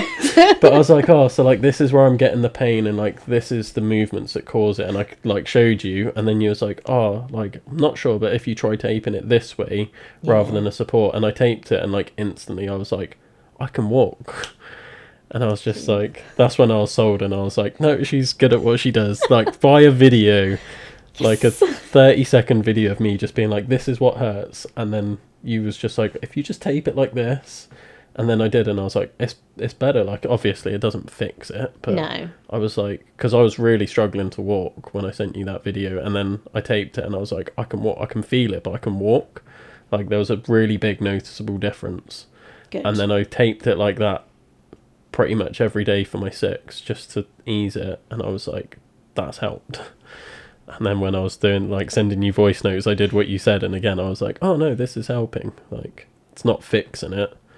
You can't just fix these injuries like mid-event. Putting a plaster over a bigger problem. But for now, it'll just... I was just like, I've still got 3 more days to get through. Yeah. How can I make it as pain-free as possible? How can I delay it getting worse? But I think that sometimes with patients, I have to say... Look, you want to do this. If you want to continue in your current situation, the reality is this is what's going to happen. I can support you in that. Yeah. But ultimately you have to accept that what's going to come. Yeah, it just has to be that informed decision, doesn't it? Yeah. They have to know, if I keep doing what I'm doing, what's going to happen. Am I okay with that? Yeah. Shared decision making. Yeah. Yeah. So... because I have to, like, let my clients know that sometimes where, like, they might have, like, 2 events that they want to sign up for and they're a week apart. And I'm like, you can do it. If you do the first one, it's going to impact the second one. So just adjust your expectations. Yes. You can't just go in and be like, I'm going to PB both. And it's like, are you? You might turn up and you might have done really good training and it might happen, but don't expect it to. No. Just be like, okay, like, I'm going to go in, I'll do my best, but let's be realistic. I am still fatigued from an event a week ago. And everyone's got different capabilities, but it's just, I think that's an important part of coaching, is looking at that and being like, like, give them the belief, like we were saying earlier, like, you can achieve these things, but how well can we achieve these things? Like, do we have to adjust anything? And this is the reality of what you're going to have to go through to get to that point. And how might it affect you afterwards? Like, I think that's a big thing of ultra running, which more people are talking about now, is like, once you've done these big challenges, what happens afterwards? Like, there's that big crash and a lot of people are getting, and I've heard a lot about that. I mean, my only experience of anything remotely like an ultra is I did the Velothon when they first did it. I think they did it a second year and then never again. It was an event where we all had to get off our bikes somewhere in the beyond Gwent Valleys or something. People had put tacks on the road that year, the first year they did it, because they were unhappy about the roads being closed. So loads of people had big blowout punctures and fell off their bikes. Anyway, it was about 90 miles. And I had trained for it, But the low that I had after that, I'd never Yeah. experienced anything quite like that. I mean, I'd found it really hard anyway, because I don't think I'm a very good cyclist. I'm quite slow, and I don't seem to get any better. Despite training, I just seem like I don't feel like I get anywhere very quickly. So I was out there for 7 hours on my own, and I did manage to finish it before the sweeper came. Hated every minute of it. I was so down for a week, and like it was a huge thing. Like I'd done this massive thing this challenge that I'd set myself, and I'd never done a cycling event before. And I was obviously really pleased that I did it, but I was really down for a week or more afterwards. I really was like, no appetite, just wanted to sleep, just didn't even want to think about exercise ever again, almost threw my bike away. It's like gold medal syndrome, isn't it? Like for the Olympics, like they've trained, you see like a 4-year cycle, but like obviously they've trained their whole lives for it, but like they go for a 4-year cycle, and like the amount of people that achieve a gold medal that then get really depressed afterwards, because it's like, well, I've reached the ceiling now, like what do I do now? Like I've done the thing, I've put 4 years of my life into this and I achieved it, and that's great, but what do I do now? Like what's next? And there's obviously like loads of different factors that go into it, and you see it with like footballers and rugby players when they retire, and like a lot of them go down like paths that aren't recommended, like drink and drugs and stuff, because they don't have these other systems in place where it's like, well, how do you deal with the thing that you've always done ending? Because it becomes such a big part of your life. Like for ultras, like people put hours training into ultras, and then it's like, well, I've done it, and it's like, yeah, well, you've got more ultras, but it's like, I don't really want to think about that right now. No. But it's like, well, what else do I do now? Like, what do I do with all that time and that routine I've built? And the thing that you put all your mental energy in and thought about almost non-stop, thought about daily for months and months and months, and now it's gone. Yeah. It's almost like it's not grief, but yeah, a loss, like that thing's gone now. Yeah. It's done. I mean, I know it can happen. Well, look, people do them multiple times. But, you know, if there must be... I do feel like the people who've done the slam this year, it's like, what must they be going through having done that? Are they going to do it again? Or are they, like, done with ultras? Or... Well, you look at a lot of them, and a lot of them have signed up for the owner series, the 300s. And it's like, but like, I can't talk because I've signed up to do that in a week, like I did with this. And it's just like, but like, this is what I talk to people about, because it's like, where does it end? And like, this does concern me a bit, because obviously I push it quite far, and I know I do get these tips myself. And like, this can almost be used as a coping mechanism of like signing up to the next big thing and the next big thing. And then it's like, yeah, at some point, if you don't have the right systems in place, you're either going to just get hit with that depression and not know what to do next, or you just sort of like burn yourself out and like completely crash, and then get to a point where you can't do these things anymore. And it's worrying for me. Like, it's a big concern, not just for myself, but for the others that I see going through it as well. Yeah. And I'm just like, well, where does it end, and what can we do about it? Yeah, like, there needs to be a support kind of network. Not like a version of AA, but something where you can talk to each other about what you've experienced, because I mean, a lot of people who run ultras, they can't just go into work and say, oh, this has happened to me, because other people can't comprehend it, can they? They're just like, oh yeah, you did your race, get over it. But don't think they understand what was invested in it. And like, when I was doing the build up to the slam and everything, and everyone was asking me like, what support can I give you? Like, what do you need? And I was like, I don't really need a lot, because in my head I was thinking, I can get through the challenges. Like, I know that I can push myself through what it takes to achieve something like this. And what I ended up saying to people was, I'm going to need your support after the event. That's when I need the help, because I know I get into this low and I know I struggle. And I was just saying, that's when I'm going to need it. Yeah. It's all well and good you coming and supporting the event.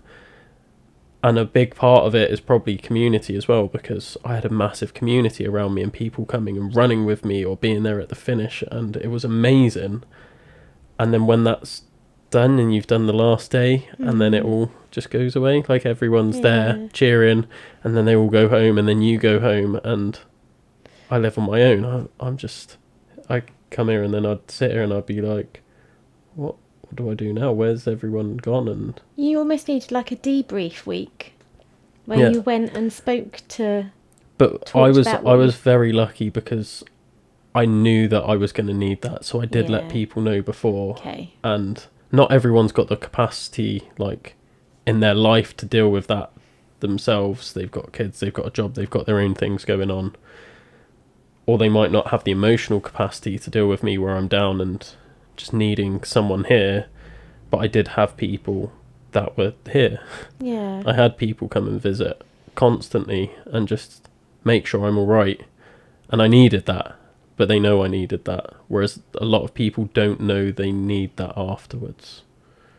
So do ultra organisers need to maybe not warn people, but suggest some kind of debrief after a get together, or like a version of Men's Shed but for ultra runners? I know Pegasus they're doing some research and putting something in place to do with post-race blues, especially for 100 and 200 milers, because it's just such a big thing. And I definitely felt how big a thing it was after my 6 in 6 days. And yeah, I don't want to be the person that tells people what to do, because I know I still struggle with it and I don't have the answers myself. Yeah. So I just hope they figure something out, because yeah, I'm not going to be the person to do that. No. Not yet, anyway. Ultra runners do fascinate me in a lot of ways, and I get master's students assigned to me every year to do dissertations, so I've got some research ideas up my sleeve to kind of, if they're struggling for ideas, I can say, oh, well, why don't you go and interview some ultra runners about their approaches to injury or lack of approaches to injury, or why they choose to run over sprained ankles or dodgy knees or crippling back pain.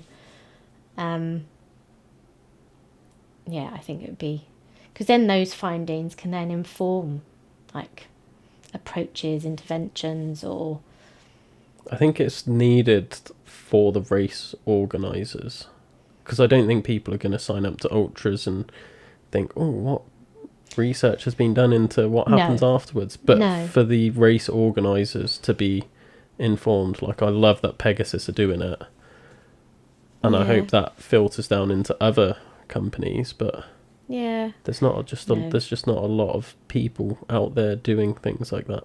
No. And it's quite a niche thing in itself.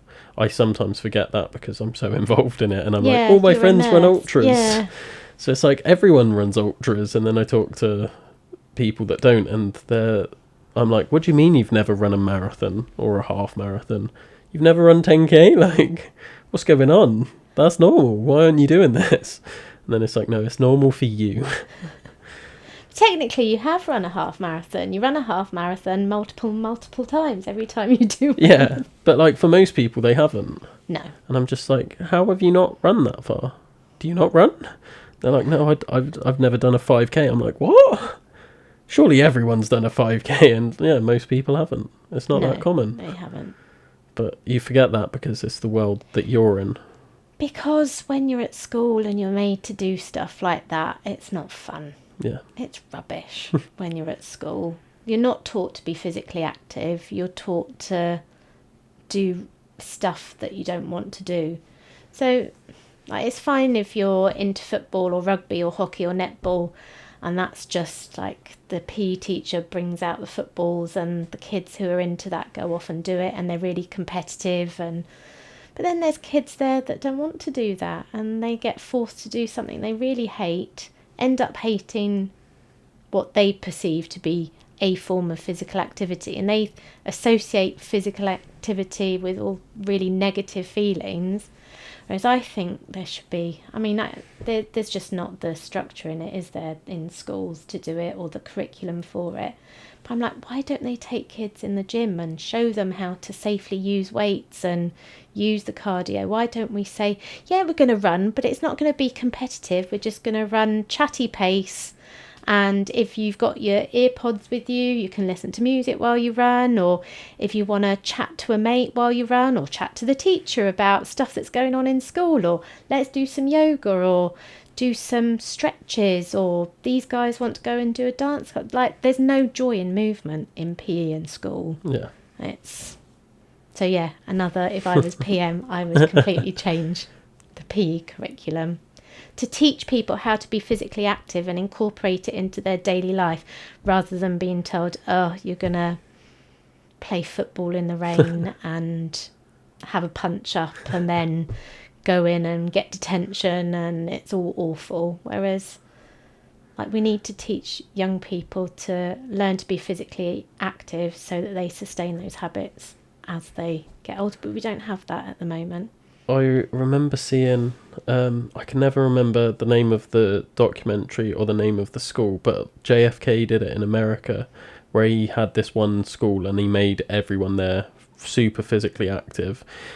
He was doing it because it was going to be beneficial for the military, and he was going to roll it out across all schools and stuff. But they had a really intense physical activity program, and you'd be put into different, well, they used coloured shorts, so like I think white was like the top level, and then there was like different things you had to do to go up levels, so you would change your colour shorts as you match these benchmarks. But I remember watching that and I was like fascinated, and I was like, that is like proper physical education. There was like lots of assault course sort of stuff. They would do the pegboards, swimming was included, and then they'd do like the military sort of stuff where you'd have your hands tied and you'd have to like learn to float and things like that. Oh, but gosh. It was just like, it was really intense, and I know that I'm fascinated by it because I'm really into fitness, but like I look at that and I'm like, that's like, you see everyone that came out of that, they were interviewing people in their like 80s that had actually been in the program. Oh, wow. And they were like, yeah, like you looked at them and you're like, you're not 80. Like they still looked really fit and active. And I'm like, there needs to be more of that. Not exactly how they did it, but not just like you're saying, like, oh, let's play football, because that's all you ever really do. Yeah, or rugby. Just, that's not learning physical activity. That's just learning that you don't like sport, or that sport isn't for you, and you're not given any other option or anything else to do. I was quite lucky that I went to a sports school, so we were like really well known for our sports. They'd like invested a lot of money into their PE program, and we had like trampolines at our school. We had like basketball. So I did try like every sport. I just didn't really like sports. I didn't like how it made me feel when I was younger. Yeah. Probably like a lot of different reasons for that, but it just wasn't for me. I'd much rather be in the library. Yeah. Well, sport in school is built around winning and what the school can win, and putting teams into competitions and stuff like that. It's not about helping people to become fitter. And then when something happens in a school, they take PE away. Like when you get into like GCSE time, they cut one of the, unless you're doing PE for GCSE, they take one of the, so you were doing it twice a week, but then now you're only doing it once a week. It's like, well, how is that making our kids healthy? Yeah. And it's not really. So yeah, I know what I'd change, but I don't know how we would change it. Yeah, that's usually the issue, isn't it? Is like, there's lots of ideas on what to do, but it's how would you do it, and how do you get away with it with the funding and the experience, and yeah, it's like everything needs an overhaul, and I don't think that's gonna happen. No, you need to have people to want to do it, and I think people are fatigued and tired, so they just can't. It's easier to leave things as it is, isn't it? Yeah.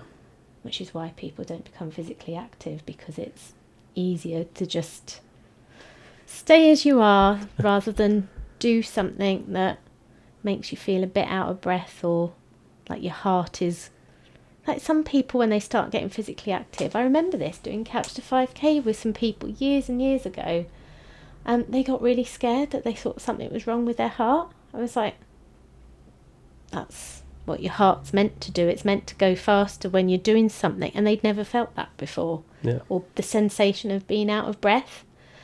And so it frightened them. So I think, yeah, education and knowledge to give people that capability to know that they can do hard things. Yeah, definitely.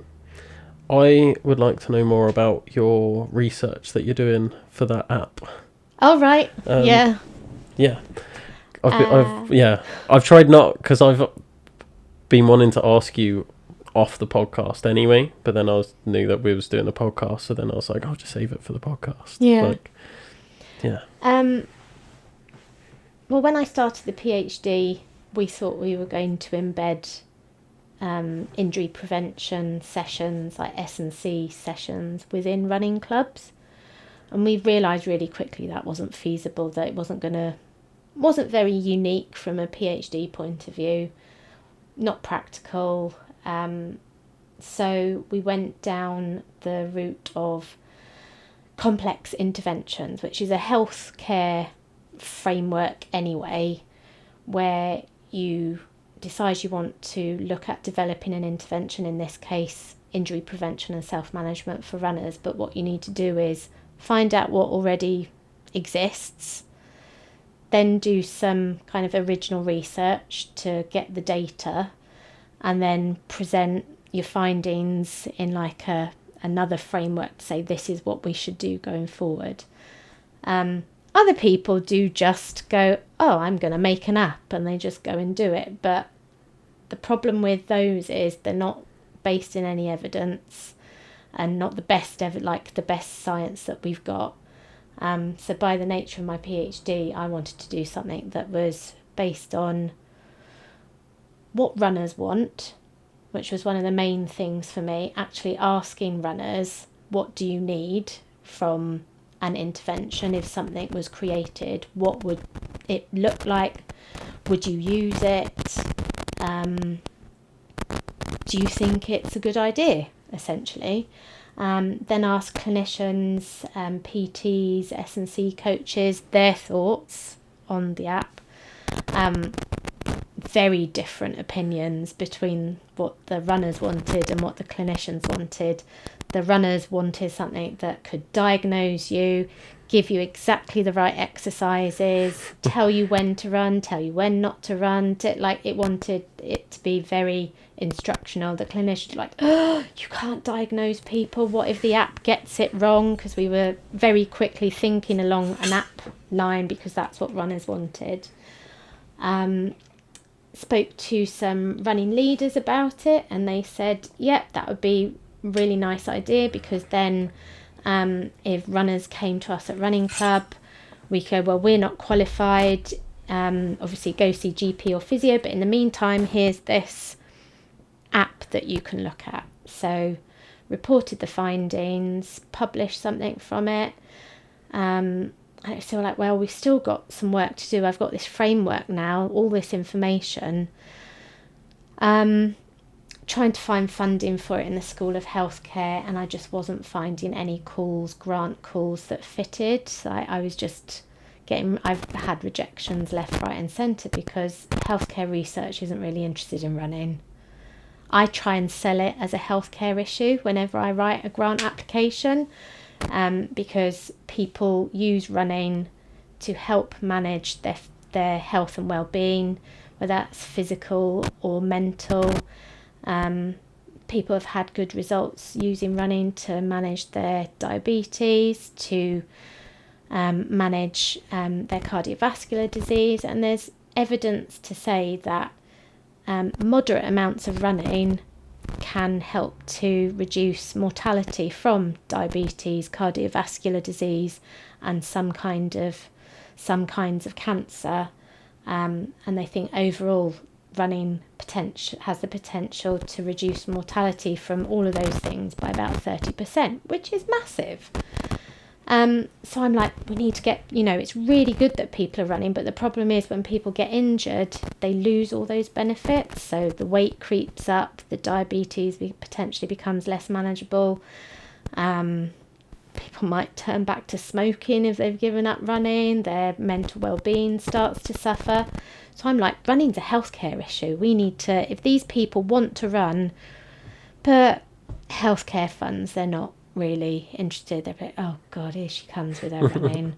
But, they're not particularly interested. If it's not kind of helping the NHS, then they don't want to know. So I went to a research culture event and I met a computer scientist, and he was like, I love this idea. I really want to work with you on this.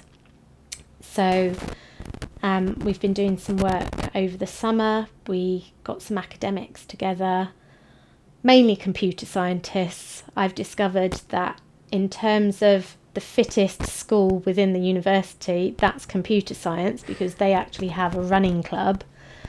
I tried to suggest a Couch to 5K, that I would do a Couch to 5K program, and I was told nobody in healthcare would be interested. So I feel like, okay, that's me told then. It's mad because we've got the heath right outside our building. It would be perfect for a Couch to 5K. And so it looks like I'm joining the computer science running club. But all the computer scientists were really into it, and they want to take it on, and like, we can easily get funding. Oh, we'll just get a master's student to work on, we could easily whip up an app in a few weeks. We just need you to tell us what to put in it. And then I did some more workshops with more runners, and opinions then were a bit 50-50. Like, people do think it's a good idea, but again, it's very much another app. How is this different to what Strava's already got, or other injury prevention advice programs that are available? But my argument is, none of them have been made by me. Well, no, none of them have been informed by research, and even someone said the one that's on Strava, there's like a rehab section. If you've got the premium Strava, you've got access to a rehab thing on there. But one of the workshop runners said it's nonsensical, it's not consistent, it gives you different exercises every time. So even if you tell it you want it, if you want it to work on, like, you tell it, I've had problems with my knee or problem with my ankle and I'd like exercises for that, it will give you some random unrelated thing, and it's different. There's no, and different sets and reps. I'm like, well, that just goes to show it's either not properly informed, nobody's looking at it properly, or it's just AI crap. Yeah. That's just spouting out like, oh, here they are again, let's just spam them with these exercises. And because this person probably doesn't know a lot about what they're doing, they'll just go with what we tell them to do, and it looks like they're doing strength exercises, but they're not actually anything that will benefit them. So I'm meeting Nico, my colleague from computer science, and the next step is to look for a little bit of money to make a prototype. And then once we've got a prototype, we'll probably do some like beta testing and give it out to runners to have a go with. Yeah, sounds good. Yeah. From the research you did then, what did you find out about like running injuries, and what was like the main learning point from it? Main learning point, mainly that people don't know what to do. Okay. That people say that they don't know the best person to speak to, that people don't always like going to see a physio first off, that they want to try and manage things themselves by going online and looking on the internet. But the problem with that is that one of the quotes that I always remember is, it's an ocean of information and you get conflicting information. Yeah. So one website will tell you to rest, another website will tell you to cross train, another website will tell you something, you know, go and get some cupping or acupuncture. So they feel very conflicted. Yeah. So it's an education thing, I think. That was what I mainly got from that. Whatever I create, there has to be an educational element. Just doesn't have to be exercises chucked on an app. There has to be some education in there about what causes running injuries, risk factors for running injuries, and the best things you can do. But also to know when to go and see someone face to face, because I can create this thing and it will hopefully have some use, but seeing someone face to face, I think, for something serious is always going to be better. I always tend to, well, even though like we've spoke about, like I'm quite knowledgeable, but like I always come to you when I've got an issue, and I don't bother. Generally, like I'm like, a lot of the time it just reaffirms what I already know. I just get that confirmation of like, no, you're on the right path. But then other times it's like, I really don't know. And it's like, where do I find out? And like they're saying, there's a lot of information out there now, and picking the right ones, like even just looking through the books I've got there, like I can point out like different books that I've read and it's got different information on the same thing. And I'm like, oh, like I kind of know where to look, and it's still not consistent. Yeah. And it all depends on like when it was written, who it was written by, and what their biases are. But yeah, sometimes you just need to know, like, like. And the problem with science as well, it sways, the pendulum sways. So at the moment things are leaning towards, like I said earlier, you know, heavy strength training, resistance training for Achilles tendinopathy. But before you know it, another research study will come out and say, actually, we should go back to isometrics followed by eccentrics. So it's just constantly, but maybe because we are developing this thing, the intention would, and I don't know how we would keep it up with it, is it would need to be updated, you know, with the up-to-date expert plus scientific information. But I have no idea. The pots of money aren't going to be endless, so someone would have to buy it off me. But no, it's not. Someone did ask that in one of the workshops. It's not for commercial gain. It's purely scientific endeavour and new knowledge at the moment. Yeah. But if Nuffield want to buy it, that's fine. I think that's always like where the best things come from, though, aren't generally for commercial gain. No. They end up being because they're so good, and it's like, well, if you want me to keep doing this, I have to charge money. Yeah, there has to be money at some point. Things can't be for free forever, but it'd be good to know, because I think ultimately what I'd like to do is make the prototype with computer science, and then they update it after people have trialled it and had to play around and said, oh, this is crap, or this is really good, or you need more of XYZ. And then kind of put it out for like a big trial and get people to test it for an extended period of time, and then see if it does, that kind of thing does have any impact on injury rates. But yeah, that's like, problem is with science, all these things like take a while, years away. Yeah. So maybe by the time I'm 60 I'll know more about it. It sounds really interesting, and it's a really cool idea. But yeah, like you're saying, I don't think it'll ever beat like face to face. No, it won't. You never know with the way technology's going, but I don't trust it. An AI physio on a virtual call. I mean,